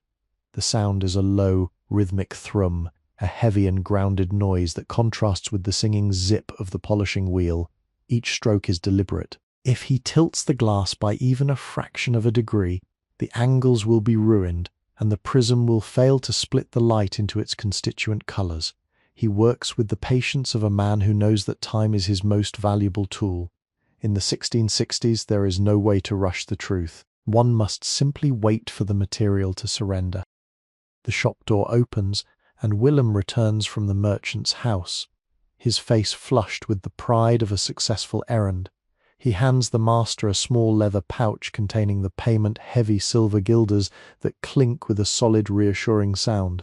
The merchant was pleased, the boy reports, and had already invited a group of colleagues to view the moons of Jupiter later that evening. The craftsman nods, placing the pouch in a locked drawer without looking at it. The money is necessary for the rent and the raw materials, but the real reward is the knowledge that another window has been opened. He watches Willem as the boy begins his evening chores, lighting the small oil lamps and checking the tension on the lathe's drive belt. The boy is becoming an essential part of the shop's ecosystem, a younger version of the master himself. As the sun finally dips below the horizon, the Amsterdam sky turns a deep, velvety indigo. The city's noise begins to change character. The sounds of labor are replaced by the sounds of leisure. Distant music drifts from a tavern, and the laughter of people on the canal boats floats through the cool evening air. The craftsman feels no desire to join them. His party is here, among the brass and the glass. He lights a single tallow candle and places it near his iron plate, the flame reflected multiple times in the facets of the half-finished prism. The reflections create a miniature constellation on his workbench, a map of light that guides his hands. He is moving from the rough smooth to the fine smooth, the sound of the grind becoming quieter, more subtle, almost like the rustle of silk. He thinks of the scholars in the Royal Society of London, who are currently debating the nature of light. Some believe it is a pulse of pressure through a medium, others that it is composed of tiny corpuscles. To the craftsman, these theories are interesting, but secondary to the reality of the glass. In his hands, light is something that can be handled, shaped, and divided. It has a weight and a texture that only those who grind it can truly know. He feels the surface of the prism with his fingertips, checking for the slightest deviation from the plane. The glass is cool and smooth, but not yet alive. It needs the final polish to become a bridge for the sun's rays. He reaches for a jar of fine Tripoli powder, preparing for the next stage of the journey. The shop is now a place of deep shadows and focused light. The corners have vanished, leaving only the workbench as a stage for the craftsman's labor. He feels the onset of a second wind, a resurgence of energy that often comes with the onset of night. The thrum of the prism against the plate continues, a steady hypnotic beat that marks the passage of time. He is no longer tired. He is simply present.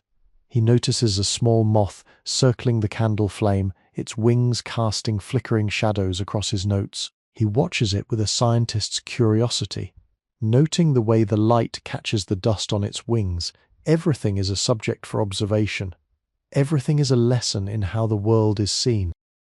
He pauses to add a drop of water to the emery, the hiss of the moisture a brief, sharp note in the silence.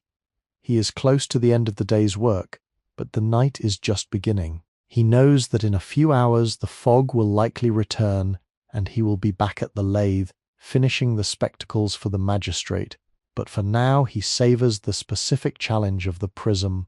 It is a work of geometry and light, a pure expression of the mathematical beauty that underlies the physical world. He feels a sense of profound contentment.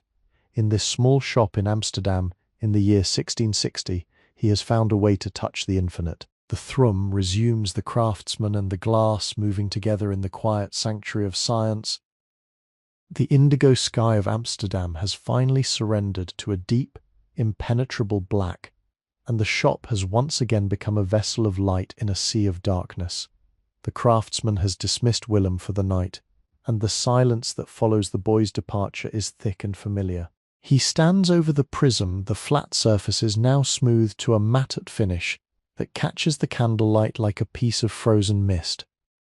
This is the transition point, the moment where he must switch back to the rotary motion of the lathe to achieve the final, mirror-like clarity. He feels the cool night air beginning to seep through the floorboards, a reminder of the water that flows just outside his walls.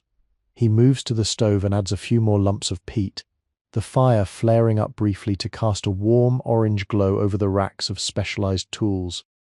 He returns to his seat at the small lathe, his foot finding the treadle with the muscle memory of a lifetime. The whir begins, a soft, comforting sound that seems to align with the beating of his heart. He prepares a new lap, this one covered in a piece of fine, dense wool, and applies the red rouge with a steady hand. As he holds the prism against the spinning wheel, the sound is a distinct shirr, a delicate friction that speaks of the final removal of the microscopic mountains and valleys on the glass.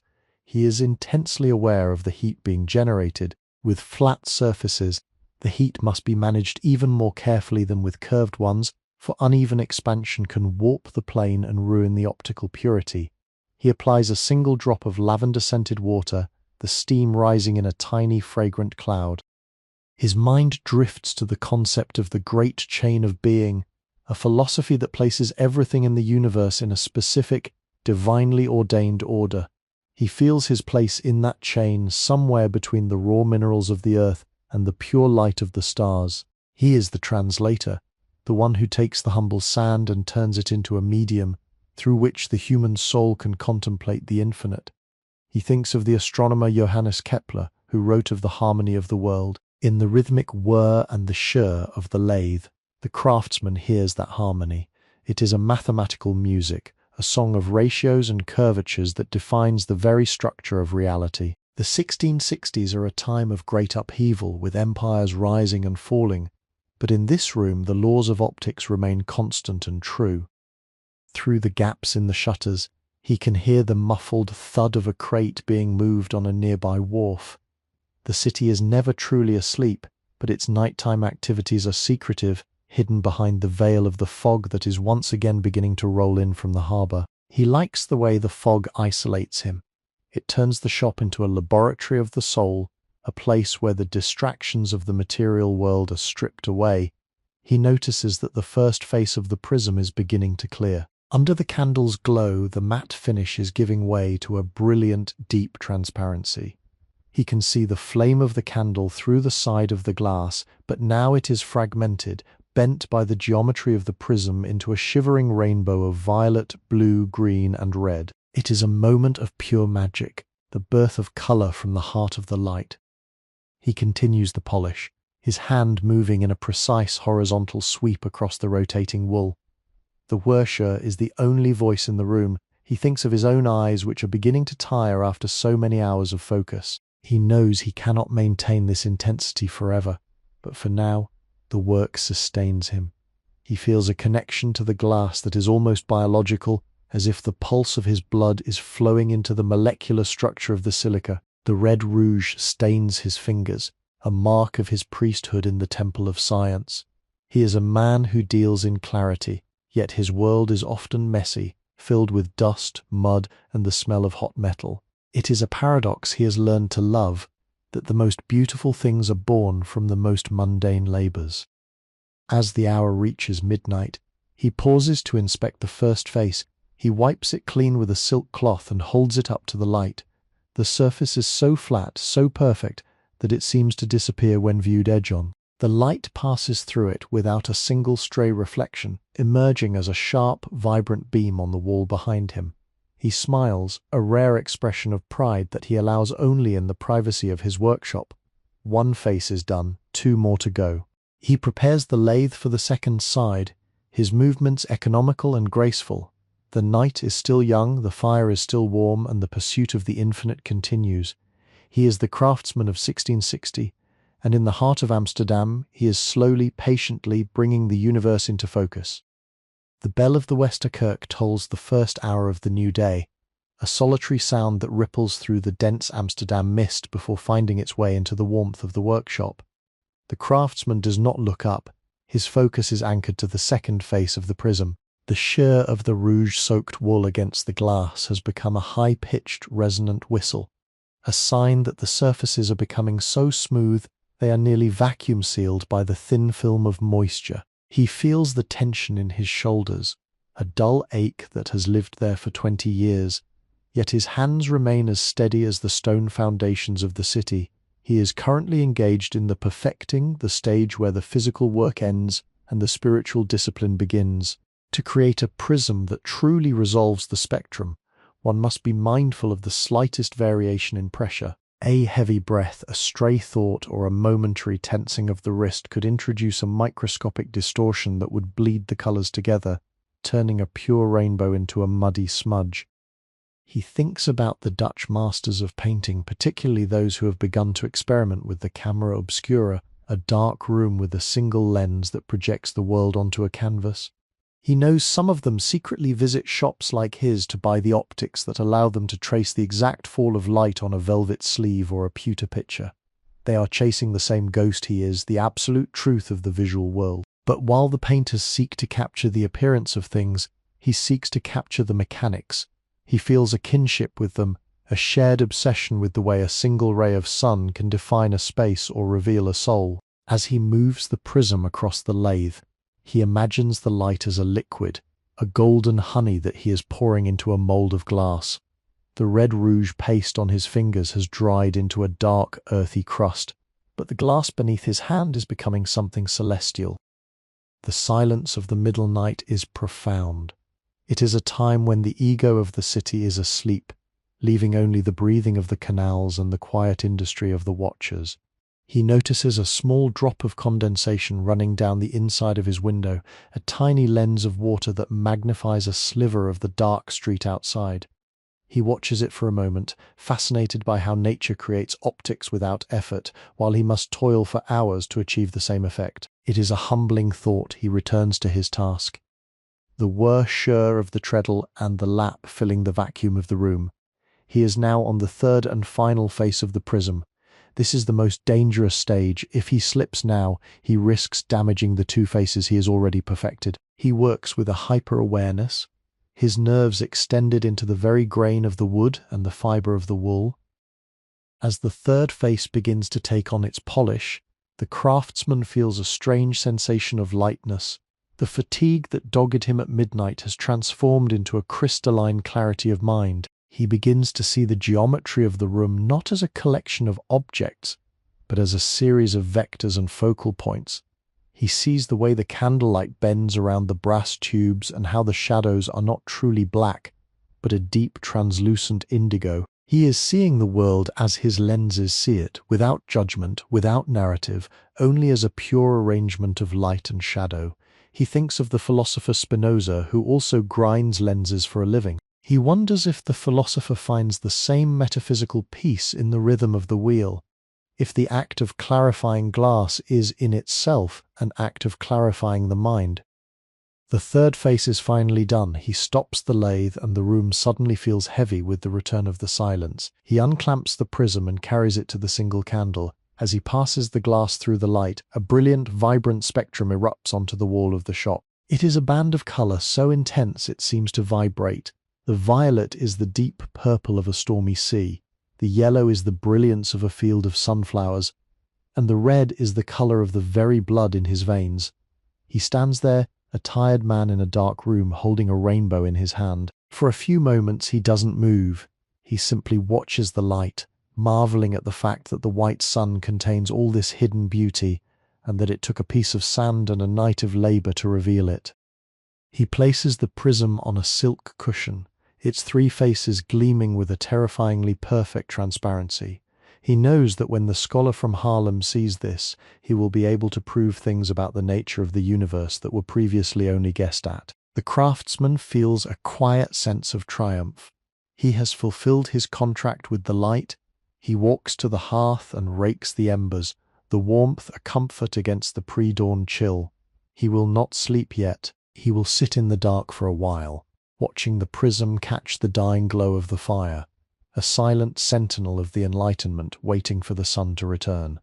He is the maker of eyes, the polisher of the infinite, and his work is a bridge between the mud of Amsterdam and the glory of the heavens. Sleepy History with Tales is a sleep history storytelling platform created for entertainment, its inspiration, education, and the promotion of positive emotional values.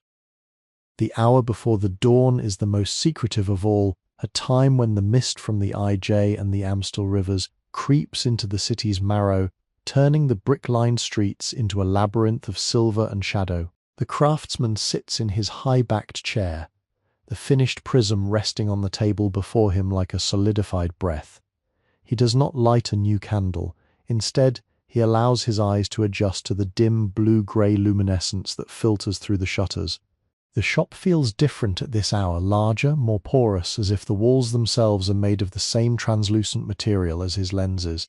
He feels the weight of the silence, not as a burden but as a medium, much like the water he uses to float his abrasives. In this stillness, he can hear the infinitesimal sounds of the house, the settling of the ancient timber, the soft hiss of the remaining embers in the stove, and the distant rhythmic lap-lap of the canal water against the stone foundations. His hands, though stained with the residues of the night, are finally still. He looks at them, the thickened knuckles, the calluses at the base of the fingers, the fine lines etched with the dust of 1,000 grinds. These hands are the instruments of a deep, unspoken philosophy. They speak a language of friction, resistance, and surrender that books cannot capture. He thinks about the young apprentice Willem, who is currently asleep in his small bed elsewhere in the city. He wonders if the boy will ever truly understand that the craft is not about the glass, but about the self.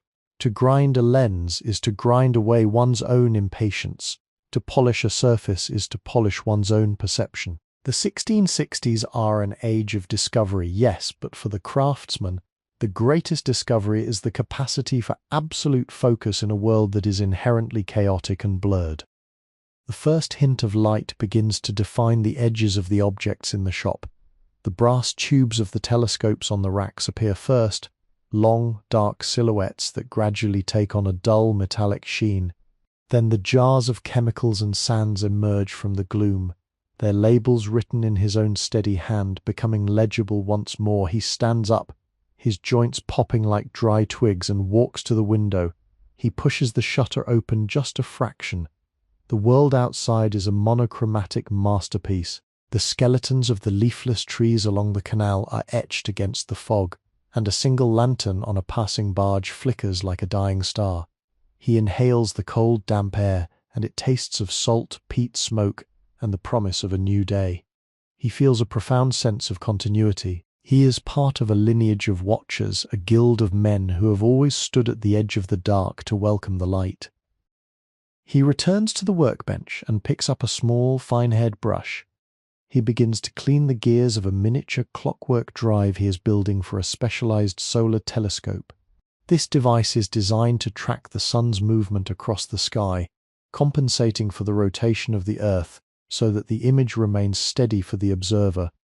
It is a work of extreme precision, a marriage of the clockmaker's art and the optician's science. As he brushes away the invisible specks of dust, the tink-tink of the metal parts is a delicate, waking melody. He thinks of the sun as a great burning eye that watches over the Republic, providing the energy for the tulips to grow and the winds to fill the sails of the merchant ships. To track its movement is to synchronize one's own life with the heartbeat of the solar system. The whir of the day is beginning to build in the distance, the sound of a city shaking off its slumber. He hears the first heavy footsteps of a drayman on the bridge, the clatter of a wooden bucket against a stone well, and the distant, mournful cry of a gull. These sounds are the background radiation of his life, the constant reminders of the human hive. But here in the shop, the air remains thick with the scent of the night's labor. He picks up the silk cloth one last time and gives the prism a final ceremonial wipe. It is perfect. It is a piece of the infinite captured in a finite form. He knows that when the scholar arrives, he will be giving him more than a tool. He will be giving him a new way of being in the world. As the sun finally breaks over the horizon, sending a spear of orange light through the gap in the shutters, the craftsman prepares to close the shop's nocturnal chapter. He will soon wash his face, change his apron, and open the door to the public. He will become the merchant, the teacher, and the citizen once more. But for these last few minutes he remains the solitary seeker, the man who stayed awake so that others might see. He looks at the prism which has caught the morning's first ray and transformed it into a brilliant dancing spectrum on the ceiling. The colours are so bright they seem to sing. He closes his eyes and allows the warmth of the light to wash over his face, a silent benediction for a night well spent in the service of the truth. Sleepy History with Tales is a sleep history storytelling platform created for entertainment, inspiration, education, and the promotion of positive emotional values. The morning has fully ripened now, and the golden hour has surrendered to the bright, uncompromising clarity of a full Dutch day. The craftsman, though his body feels as thin as a sheet of beaten silver, does not yield to sleep. There is a specific momentum to a finished work that carries the artisan through the final formalities. He watches as the apprentice, Willem, returns for his morning duties, his youthful face bright with the energy of a dreamless rest. The boy begins the daily ritual of opening the heavy oak doors and setting out the sidewalk sign, a wooden board painted with a large gilded eye. This eye, staring out at the passers-by on the canal, is more than an advertisement. It is a promise of enlightenment. Inside, the master begins to organize the smaller items on the counter, a row of hand lenses for inspecting lace, a stack of horn-rimmed reading glasses, and a collection of brass pocket sundials. The sounds of the workshop change from the solitary rhythmic whir of the night to the polyphonic clatter of the morning. There is the clink of the tea kettle being placed on the stove, the rustle of the morning gazette being delivered, and the murmur of early customers gathering at the fish market nearby. The craftsman moves through these sounds like a ghost in his own house. He is present, but his mind is still anchored to the geometry of the prism resting in the velvet box. He thinks about the scholar from Harlem who will arrive at noon, that man will take the prism and in a quiet library or a sun-drenched laboratory will allow a single beam of light to pass through its heart. He will see the colors separate: red, orange, yellow, green, blue, indigo, violet, and he will wonder if color is a property of the light itself or a trick of the glass. The craftsman already knows the answer in his bones, but he leaves the theorizing to the men of letters.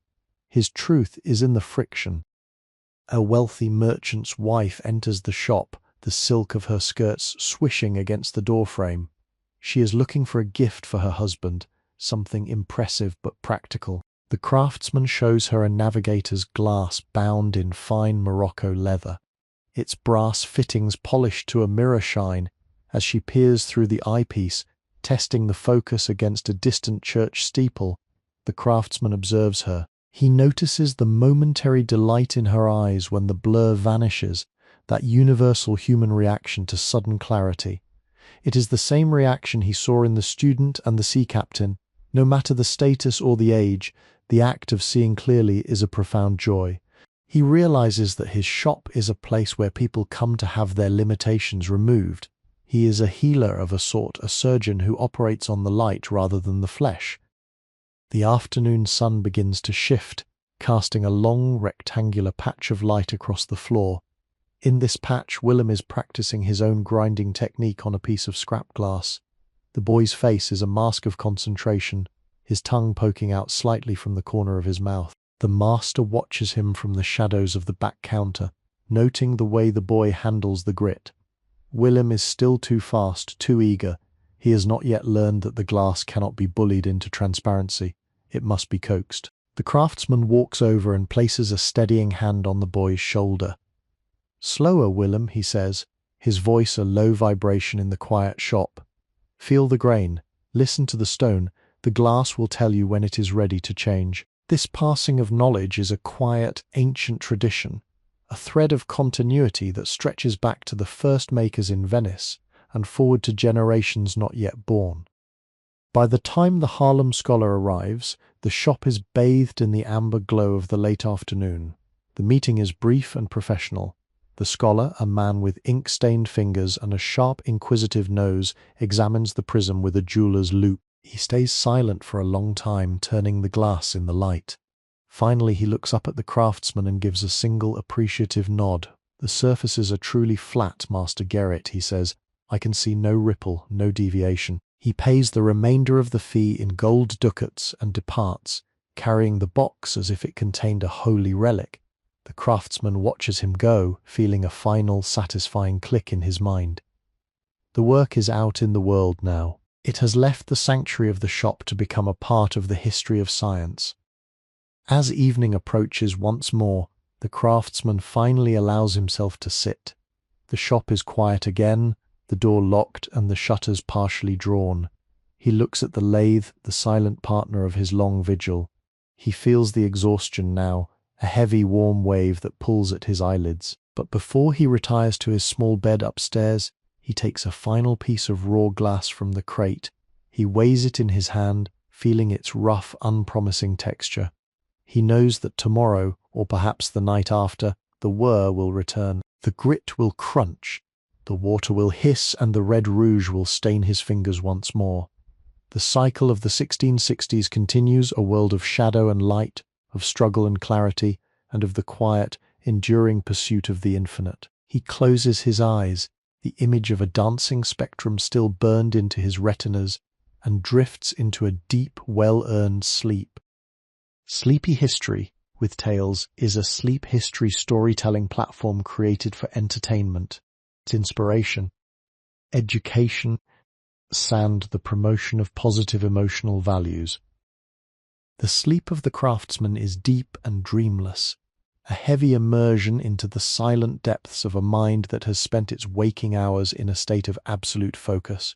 When he finally awakens, the shop is bathed in the cool blue light of a new dawn. The cycle begins again, but it never feels repetitive to him. It feels like the steady, inevitable rotation of the heavens. He descends the narrow stairs, his footsteps creaking on the old wood, a sound that harmonizes with the distant tolling of the city's bells. The air in the workshop is still, holding the faint, lingering scent of the peat fire and the metallic tang of the brass. He moves to the workbench, not to work, but to observe. In this early hour, before the apprentice arrives and the world demands his attention, he is simply a man among his creations. He picks up a small concave mirror he has been working on for a reflecting telescope, a new design that uses a curved surface of polished metal rather than glass. He feels the weight of the speculum metal, a heavy alloy of copper and tin that shines with a dull silver luster. This material is temperamental. It tarnishes if touched by the oils of the skin and requires a different kind of patience. He begins the fining using a lap made of pitch and the finest levigated alumina. The sound is a wet, suction-like thwack shur, a visceral noise that speaks of the close bond between the tool and the mirror. He is shaping a parabola, a curve that exists in the abstract world of geometry but must be realized here, in the physical world, through the persistent movement of his arms. He thinks about the concept of reflection, not just the optical kind, but the reflection of the soul. In the Dutch 1660s, there is a constant search for the inner light, a spiritual clarity that mirrors the external clarity of the scientist. He feels that his workshop is a bridge between these two worlds. By perfecting the mirror, he is providing the means for others to reflect on the vastness of the creation. Every stroke of the lap is a removal of the ego, a stripping away of everything that is not the curve. He notices the way the morning light catches the slurry on the mirror, creating a shimmering, pearlescent film that looks like the surface of a distant, frozen sea. It is a moment of pure aesthetic bliss, a reward for the solitude of his labor. Willem arrives, his footsteps clattering on the cobblestones outside before the bell announces his entry. The boy is becoming more attuned to the master's moods. He doesn't speak, but immediately moves to the stove to revive the fire. The crackle of the dry peat and the whoosh of the bellows provide a domestic counterpoint to the artisan's work. They work in a comfortable shared silence, a master and an apprentice bound by the laws of physics and the traditions of the guild. The craftsman watches the boy out of the corner of his eye. He sees the way Willem handles a piece of flint glass, checking its clarity against the window. The boy is learning the feel of the light, the subtle intuition that separates the technician from the artist. The city outside is now a bustling hive of activity. The canal is filled with the thump of barges against the quay and the shout of the merchants. But inside the shop, the atmosphere remains one of controlled, deliberate peace. The craftsman switches to a finer polishing agent, the sound of the mirror becoming a soft, melodic whisper. He is reaching the final stages of the polish. He knows that soon this metal disc will be capable of capturing the light from stars so distant they are invisible to the naked eye. It is a staggering thought that a few pounds of metal and a night of labor can expand the boundaries of the known world. He feels a sense of profound responsibility, a weight that is balanced by the joy of the discovery. As the sun climbs higher, the workshop is filled with the whir and the hum of the day's tasks. There are spectacles to be adjusted, lenses to be centered, and brass tubes to be engraved with the names of the patrons. But the heart of the shop remains the workbench, where the quest for the perfect curve continues. The craftsman is a man of 1660, a man of Amsterdam, a man of the light. He is the polisher of the infinite, the maker of eyes, and in the quiet sanctuary of his workshop he continues to bring the universe into focus, one stroke at least. He is a part of the great mechanical clockwork, a cog that turns with the precision of a star, contributing his small perfect part to the unfolding story of human vision. Sleepy History with Tales is a sleep history storytelling platform created for entertainment, inspiration, education, and the promotion of positive emotional values. The afternoon light begins to mellow, casting deep honeyed hues across the racks of finished telescopes and the jars of raw silica. The craftsman has transitioned from the heavy grinding of the speculum mirror to the meticulous task of hand-finishing a set of minute lenses for a pocket microscope. These tiny glass beads, some no larger than a grain of mustard seed, require a level of dexterity that borders on the impossible.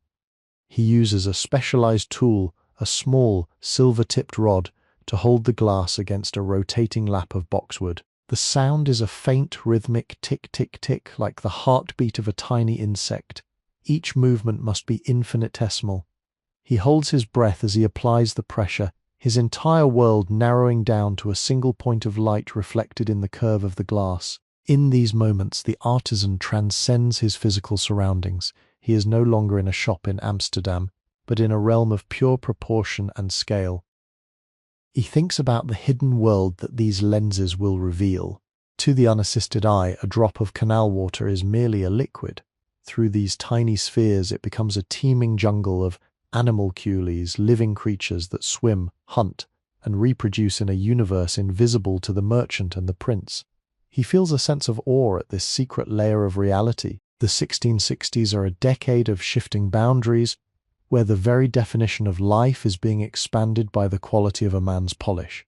He takes a clean linen cloth and wipes the miniature lens, holding it up to the window. The world outside, the masts of the ships, the gables of the houses, is inverted and miniaturized within the glass, a perfect tiny jewel of a city.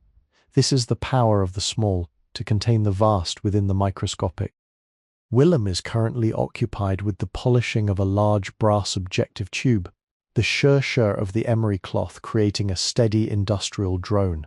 The master watches the boy's reflection in the curved surface of the brass, noting how it stretches and warps as the boy moves. It is a lesson in perspective. The craftsman realizes that everything he makes is a tool for perspective, a way to shift the human mind from its comfortable center. Whether looking up at the mountains of the moon or down at the scales of a butterfly's wing, his lenses force a confrontation with the infinite. He returns to his work, the tick-tick of the silver rod resuming. He is currently working on the final polish of a lens for a naturalist who wishes to study the circulation of blood in a fish's tail. It is a noble use of his art to turn the gaze inward toward the mysteries of life itself. As the sun begins to set, the shop is filled with a soft, diffused glow that turns the floating dust into a sea of fireflies. The craftsman pauses to light a single lamp, the flame reflecting in the dozens of lenses scattered across his bench. It looks as if the room is filled with fallen stars. He feels the onset of the evening's chill, but he does not close the shutters yet. He enjoys this hour of ambiguity, when the world is neither day nor night.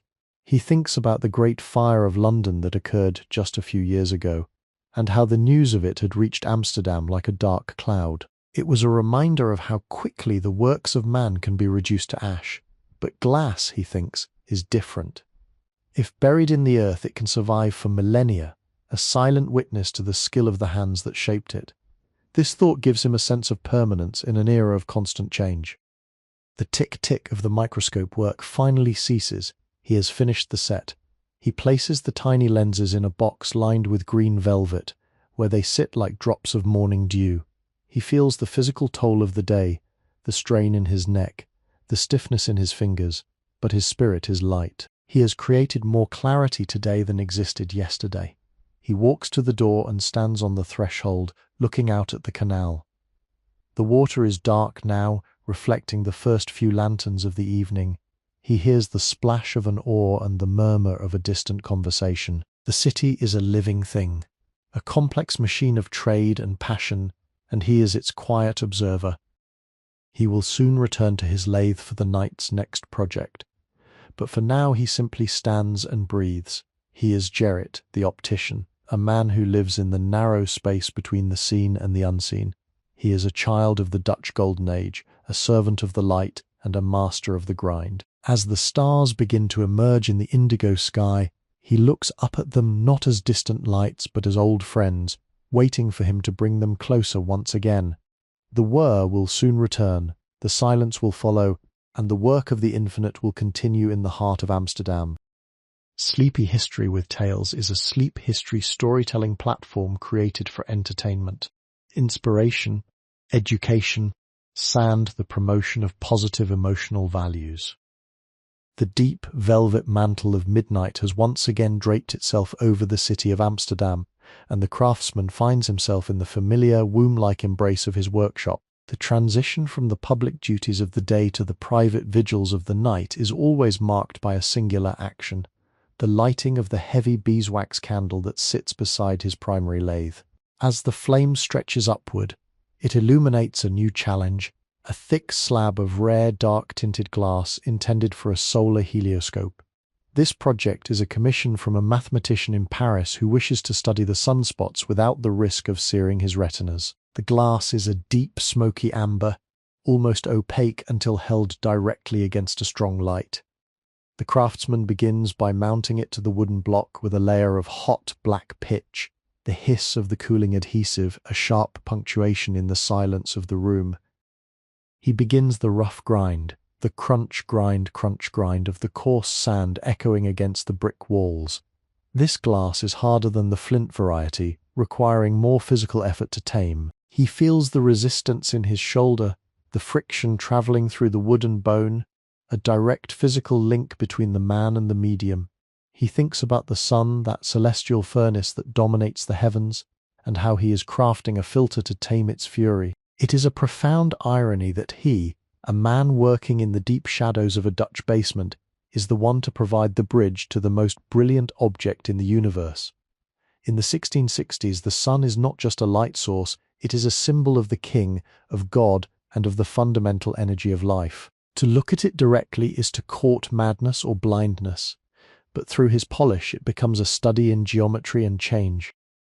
The night air is cold, and the craftsman can see the faint rhythmic plume of his own breath. He matches the pace of his foot on the treadle to the rhythm of his breathing, a meditative synchronization that allows the hours to slip away unnoticed. The whir of the machine is lower tonight, a bass note that vibrates in the floorboards. He reaches for a flask of water and pours a thin stream over the glass, the liquid turning into a dark, muddy slurry as it mixes with the sand. This mud is the byproduct of creation, the material cost of clarity. He finds a strange beauty in it, the way it coats his hands and the workbench in a fine earthy layer. He is a man of the earth, using the earth to see the sky. This realization brings a sense of groundedness to his work, a reminder that the highest aspirations of science are always rooted in the humblest materials.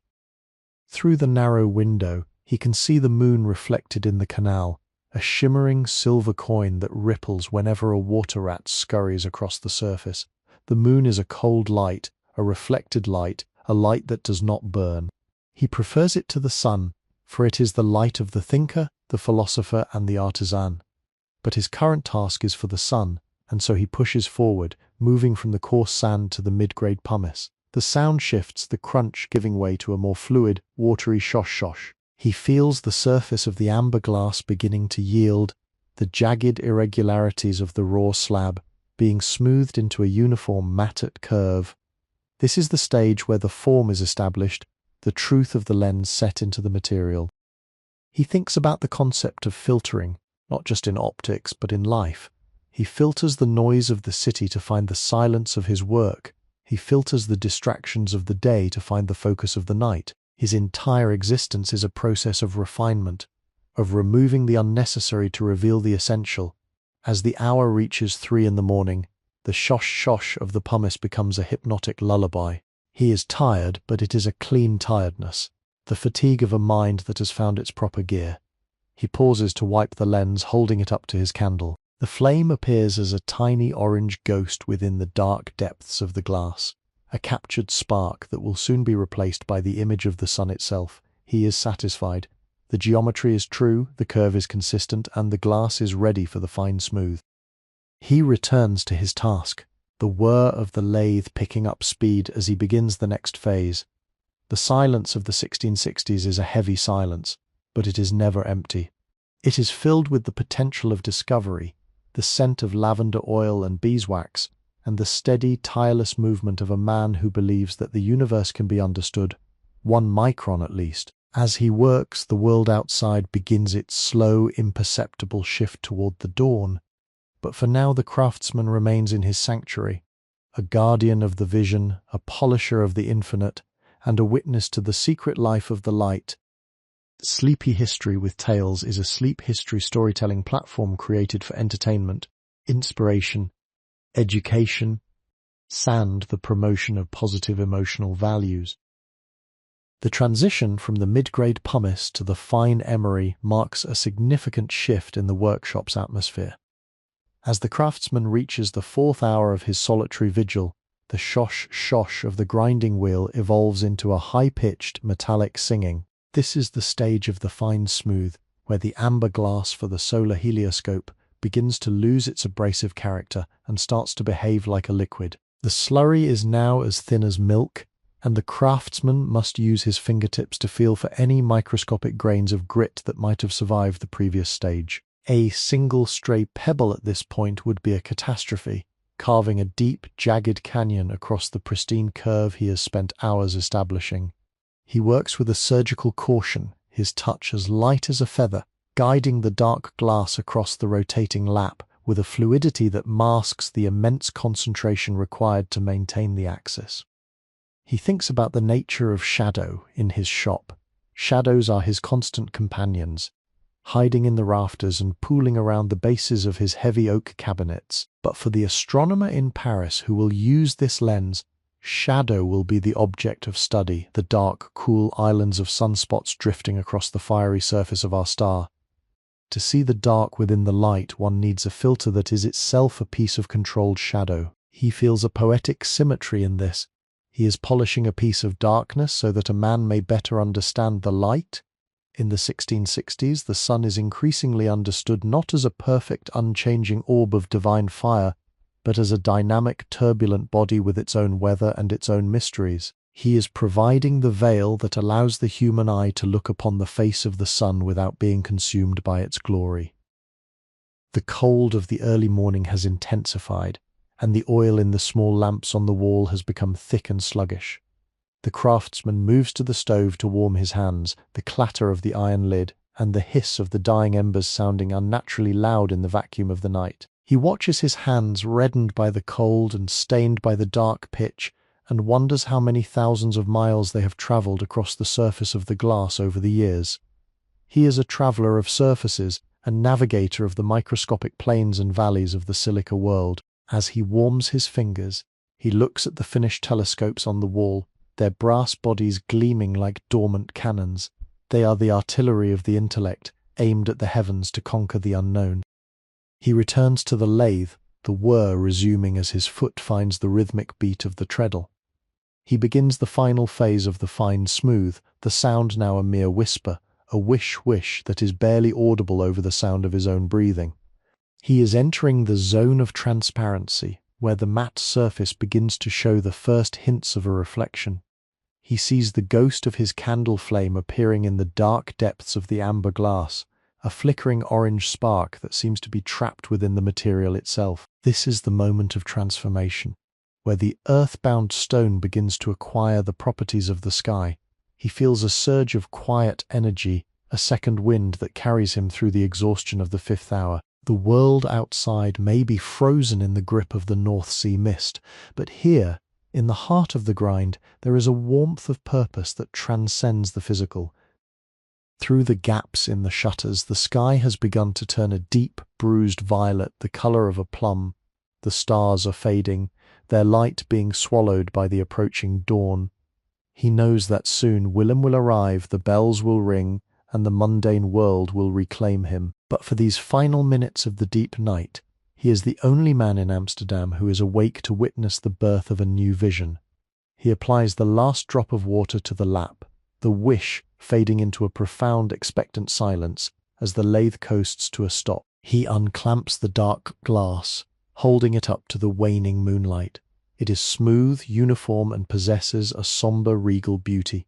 It is ready for the rouge, ready for the final polish that will turn it into a window into the sun's very soul. He sets it down on a piece of clean linen, his heart full of the quiet satisfaction that only the artisan knows, the knowledge that he has done his duty to the light, and that the universe is just a little bit clearer than it was when the sun last set. Sleepy History with Tales is a sleep history storytelling platform created for entertainment, inspiration, education, and the promotion of positive emotional values.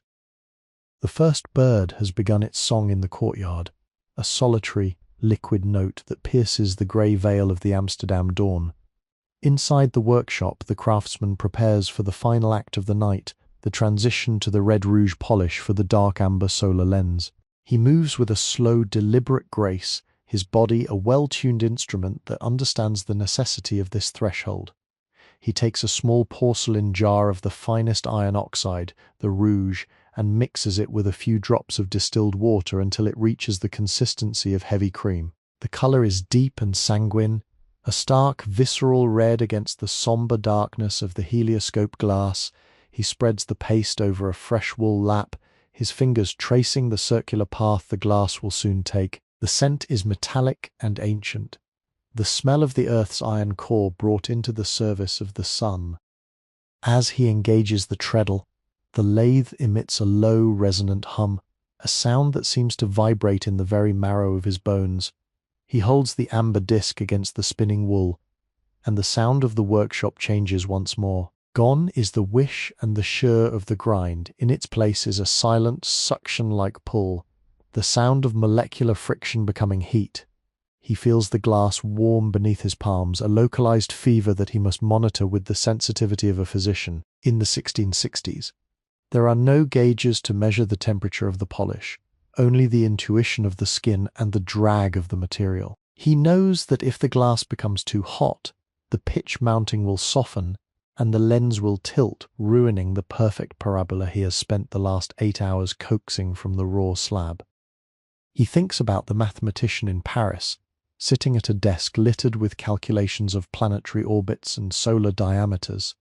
That man will soon hold this lens between his thumb and forefinger, marveling at how the terrifying brilliance of the sun is reduced to a gentle, observable glow. The craftsman feels a sense of quiet power in this mediation. He is the guardian of the threshold, the one who determines how much of the universe the human mind can safely consume. Every revolution of the lathe is a refinement of that safety, a narrowing of the aperture through which truth enters the world. He looks at the red rouge staining his cuticles and the lines of his palms, and he sees the blood of the craft, the sacrificial labor that turns a common stone into a vessel for the divine light. The shop is now filled with a pale, pearlescent light that makes the shadows seem more transparent. He can see the dust motes dancing in the air, each one a tiny floating prism that catches the morning's arrival. He realizes that he is nearing the end of his physical capacity, the exhaustion settling in like a heavy fog over his thoughts. Yet he does not stop. He knows that the final minutes of the polish are the most critical, the moments when the black polish is achieved, a surface so perfect that it appears to have no surface at all, only a depth of clarity. He increases the speed of the treadle slightly, the hum of the lathe rising to a melodic tenor. He is no longer pushing the glass, he is dancing with it, a rhythmic, swaying motion that keeps the pressure perfectly uniform across the entire diameter. Through the window, he hears the first clack-clack of a horse's hooves on the bridge, the herald of the waking city. Soon the silence will be shattered by the commerce of the day, but for now the whir of his workshop is the only music that matters. He stops the lathe and carefully lifts the lens, wiping a small window through the red rouge with a scrap of silk. He holds it up to the single dying candle. The reflection of the flame is no longer a ghost. It is a sharp, brilliant needle of fire, perfectly defined against the amber depths. It is done. The dark glass has surrendered its secrets. He unmounts the lens from the pitch, the snap of the separation sounding like a final, decisive word. He washes the lens in a basin of warm water, the red slurry swirling away like a dissipating storm. When he dries it and holds it up to the burgeoning daylight, the world through the lens is transformed into a peaceful golden afternoon, the harshness of the dawn filtered into a dreamlike serenity. He sets the lens on its cushion and leans back, his eyes closing of their own accord. He has survived the night, he has conquered the glass, and he has crafted a way to look at the heart of the sun. The bells of the city begin to ring, calling the faithful to prayer and the merchants to market, but the craftsman only hears the fading echo of the whir, the song of the infinite that he has sung for one more night in the heart of Amsterdam. Sleepy History with Tales is a sleep history storytelling platform created for entertainment, inspiration, education, and the promotion of positive emotional values. The morning air carries the scent of roasted malt from a nearby brewery and the sharp, salt-tackle tang of the harbour. Inside the shop, the craftsman moves with the slow, rhythmic gait of a man who has successfully navigated the currents of the night. He is now cleaning his tools, a task that is as much a part of the art as the grinding itself. He uses a soft brush to sweep the remaining emery into its lead-lined box and carefully wipes the steel spindle of the lathe with an oily cloth to prevent the damp Amsterdam air from taking hold. The click-clack of the cleaning process is a sharp, percussive sound that signals the closure of the nocturnal chapter. He looks at his reflection in the polished brass of a nearby sextant. He looks older in the morning light, the lines around his eyes deeper, yet there is a stillness in his gaze that only comes from staring into the heart of a lens for a decade. He watches as Willem begins the task of sorting the scrap glass, fragments of green bottle glass, shards of clear Venetian crystal, and heavy chunks of lead glass from the English works. The clink-clink of the glass pieces hitting the wooden sorting trays is the music of potential. To the boy, these are just scraps, but to the master, every piece holds a memory of a curve once attempted or a refraction once measured.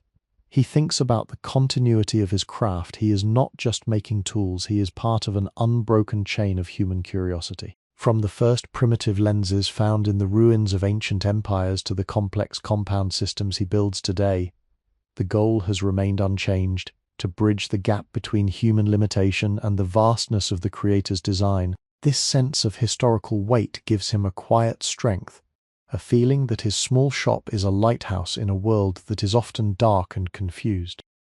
By midday, the shop is a hub of quiet industry. A young theology student from the university has come to inquire about a magnifying glass, hoping it will help him decipher the cramped, tiny script of a medieval manuscript.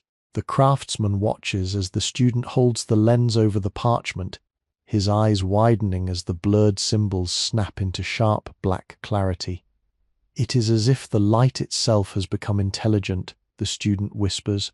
The craftsman smiles inwardly. He understands that for the scholar, the lens is a tool of truth, a way to recover the lost voices of the past.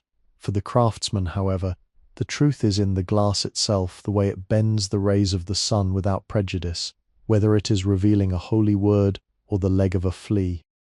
As the afternoon light begins to slant through the high windows, casting long dusty beams across the floor, the craftsman finds a moment to sit by the small peat stove. He reaches for his journal, a leather-bound book filled with years of observations, chemical formulas for glass melting, and sketches of the celestial bodies. He records the successful completion of the solar lens, noting the specific proportions of the rouge and the duration of the final polish. In the 1660s, knowledge is often a private treasure, passed from master to apprentice in hushed tones, but he feels a duty to record these details for those who will follow. He is aware that he is living in a unique moment, a golden age where the eye is finally catching up to the imagination. He writes with a steady hand, the scratch-scratch of the quill, a final, quiet rhythm in a day filled with sound. The city outside is beginning its evening transformation once more. The thump of the canal boat's moorings and the cry of the chimney sweep are fading into the background. He feels the familiar pull of the night, the quiet anticipation of the next project.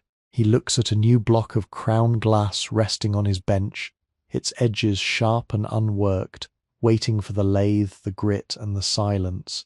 He knows that his life is a circle, a repetitive motion that leads to a higher understanding. He is content. In the heart of Amsterdam, among the canals and the gables, he has found his purpose.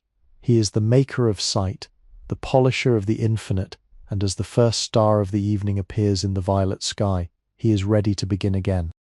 Sleepy History with Tales is a sleep history storytelling platform created for entertainment. inspiration, education, and the promotion of positive emotional values. The transition into the evening is marked by the heavy clunk of the shop's outer deadbolt, a sound that resonates through the floorboards like a final gavel strike on the day's affairs.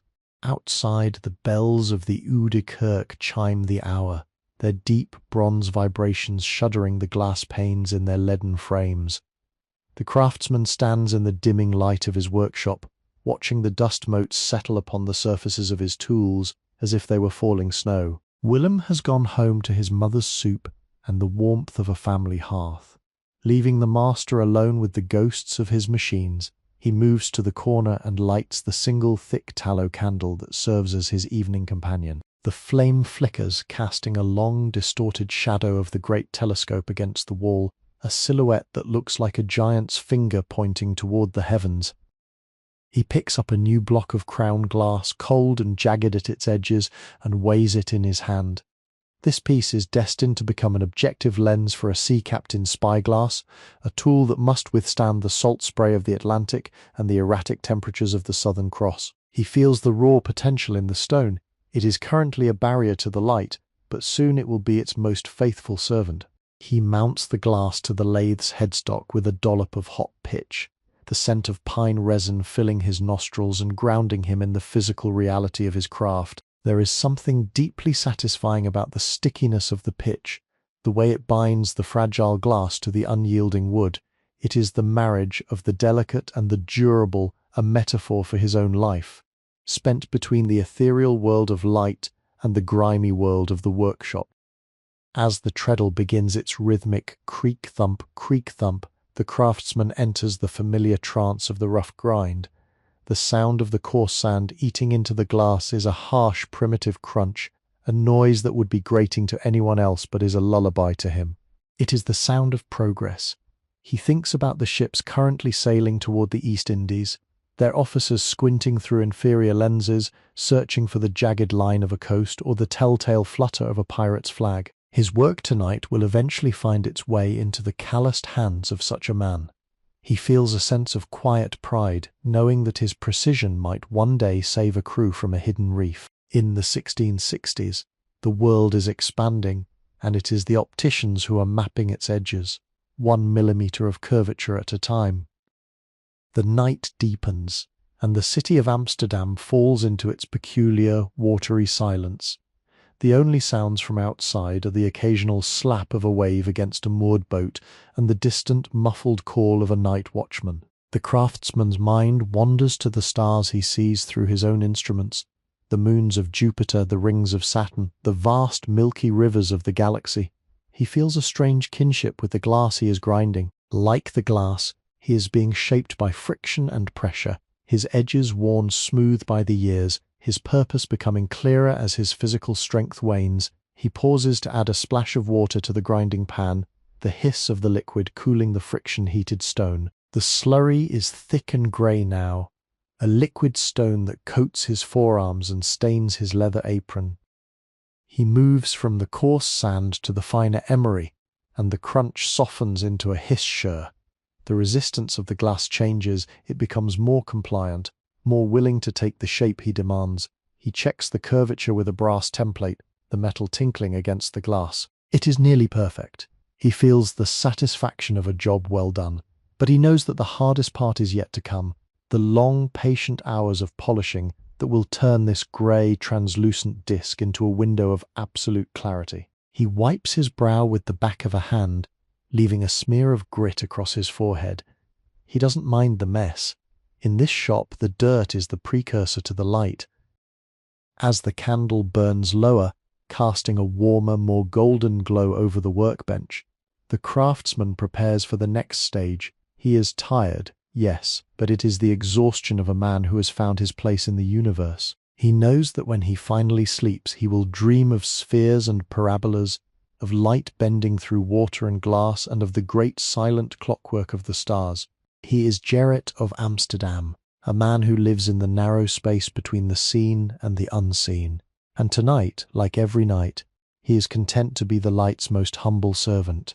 The creak thump of the lathe continues, a heartbeat in the dark, as the world sleeps and the lens begins to wake.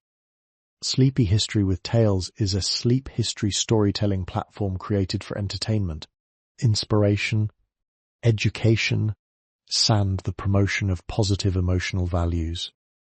The bell of the Westerkerk tolls 4 times, the sound drifting through the heavy fog like a stone dropped into a deep well. Inside the shop, the craftsman has reached the delicate transition between the fine smooth and the final polish. The hiss-shur of the emery has faded, replaced by the profound, expectant silence that precedes the application of the red rouge. He stands for a moment in the dim light, his breath a faint silver plume in the chill air, and gazes at the objective lens for the sea captain's spyglass. It is currently a ghost of a lens, a matte, translucent disc that holds the light but does not yet transmit it. It is a work of geometry waiting to become a work of optics. He reaches for a clean porcelain bowl and begins the ritual of mixing the iron oxide, the deep crimson powder swirling into the water like a drop of wine in a chalice. As the lathe begins to spin for the polishing phase, the sound is no longer a grind but a soft rhythmic whir-shush, a whisper that seems to speak of the sea for which this glass is destined. The craftsman applies the rouge with a steady hand, the red paste staining the wool lap, and his own fingertips a dark arterial hue. He feels the friction change. The glass is no longer resisting him, but is instead becoming a partner in the motion. He thinks of the vastness of the Atlantic, the grey churning waves where a single point of clarity on the horizon can mean the difference between homecoming and catastrophe. His shop, tucked away in a quiet corner of Amsterdam, is the birthplace of that clarity. He is forging a weapon against the distance, a tool that will collapse the leagues between a ship and its destination. The candlelight flickers, casting dancing shadows of the brass calipers and wooden templates against the brick walls. These tools are his legacy, the instruments of a precision that few in the 1660s can fathom. He realizes that his hands, though rough and scarred, have a sensitivity that transcends the mechanical. He can feel the drag of the polish, a subtle resistance that tells him when the rouge is drying or when a microscopic bit of grit has found its way onto the lap. It is a conversation between the man and the material, a dialogue conducted in the language of tactile sensation. As he works, the matte surface of the crown glass begins to clear. First, a central spot of transparency appears, and then it spreads outward toward the edges like a ripple on a still pond. The city outside is at its most silent, the hour when the thieves have gone to ground and the honest labourers have yet to rise. The craftsman finds this solitude nourishing. It is the time when the boundaries of his own ego seem to dissolve, leaving only the whir-shush of the lathe and the growing brilliance of the glass. He thinks of the great Dutch navigators, men like Hudson and Barents who pushed into the unknown with nothing but their courage and their primitive instruments. He is the heir to their spirit, a navigator of the inner world of the light. Every revolution of the treadle is a step further into the mystery of how we see. He pauses to wipe a section of the lens with a silk cloth, holding it up to the candle. The flame is no longer a blur, it is a sharp golden needle, its reflection so perfect it seems to exist inside the glass. The polish continues for hours, the rhythmic movement of his leg on the treadle becoming as unconscious as his heartbeat. He is tired, a deep, resonant ache settling into his lower back, but he is sustained by the sight of the perfection emerging beneath his hands. The 1660s are an age of detail, of the minute observation of the natural world, and he is the purveyor of the very light that makes such observation possible. He thinks of the sea captain who will eventually hold this glass, standing on a heaving deck under a canopy of unfamiliar stars, that man will never know the name of the craftsman who laboured through the night in Amsterdam, but they will be linked by the clarity of the vision between them. It is a silent, selfless bond, a brotherhood of the lens. As the sky begins to lighten to a cold iron grey, the craftsman stops the lathe for the final time. He unmounts the lens from the pitch, the clink of the separation sounding like a bell in the quiet room. He washes the red rouge away, revealing a disc of glass so clear it seems to vanish when viewed from the side. It is a masterpiece of the nocturnal art. He sets it on a bed of velvet, the morning's first light catching its curve and throwing a brilliant, focused point of fire onto the workshop wall. He stands back, his hands trembling slightly from the exertion, and watches the light. The night is over, the work is done, and the world is ready to be seen. He is Gerrit, the optician, and in the heart of the Dutch winter, he has once again brought the distant world into the palm of his hand. The first breath of the morning tide rolls through the canals, bringing with it the scent of cold salt and the damp promise of the North Sea. Inside the workshop, the craftsman moves with the stiff, deliberate gait of a man who has outlasted the moon. He begins the post-nocturnal ritual of cleaning the lathe's iron basin, the scrape-clink of the metal spatula removing the dried crimson crust of the rouge. This red dust, once the medium of clarity, is now merely waste, a reminder of the labor that has passed. He wipes his hands on a rag, the stained fabric a testament to the night's long communion with the glass. Willem will arrive soon, bringing with him the noise of the day and the smell of fresh bread. But for these few lingering minutes, the master remains the sole occupant of this world of shadows and light. He picks up the finished objective lens for the sea captain's spyglass, holding it between his thumb and forefinger. In the grey pre-dawn light, the lens seems to pulse with a life of its own, capturing the dim surroundings and concentrating them into a singular, piercing point of focus. He walks to the back of the shop, where a large brass tube sits horizontally on a wooden cradle, a long-range telescope he is maintaining for the city's port authority. He carefully fits the new lens into a temporary housing to test its resolution against the distant spire of the Zuiderkerk. As he peers through the eyepiece, the world collapses, the weathered copper of the church roof, the nesting pigeons in the belfry, the very grain of the stone, all of it rushes toward him with a clarity that feels almost intrusive. It is a moment of pure mechanical triumph. He thinks about the concept of distance. To most men in 1666, distance is a barrier, a vast and terrifying expanse of time and uncertainty. To him, distance is merely a problem of curvature. By bending the light, he shrinks the world, bringing the horizon to the doorstep and the stars to the tabletop. He feels a deep, quiet satisfaction in this power.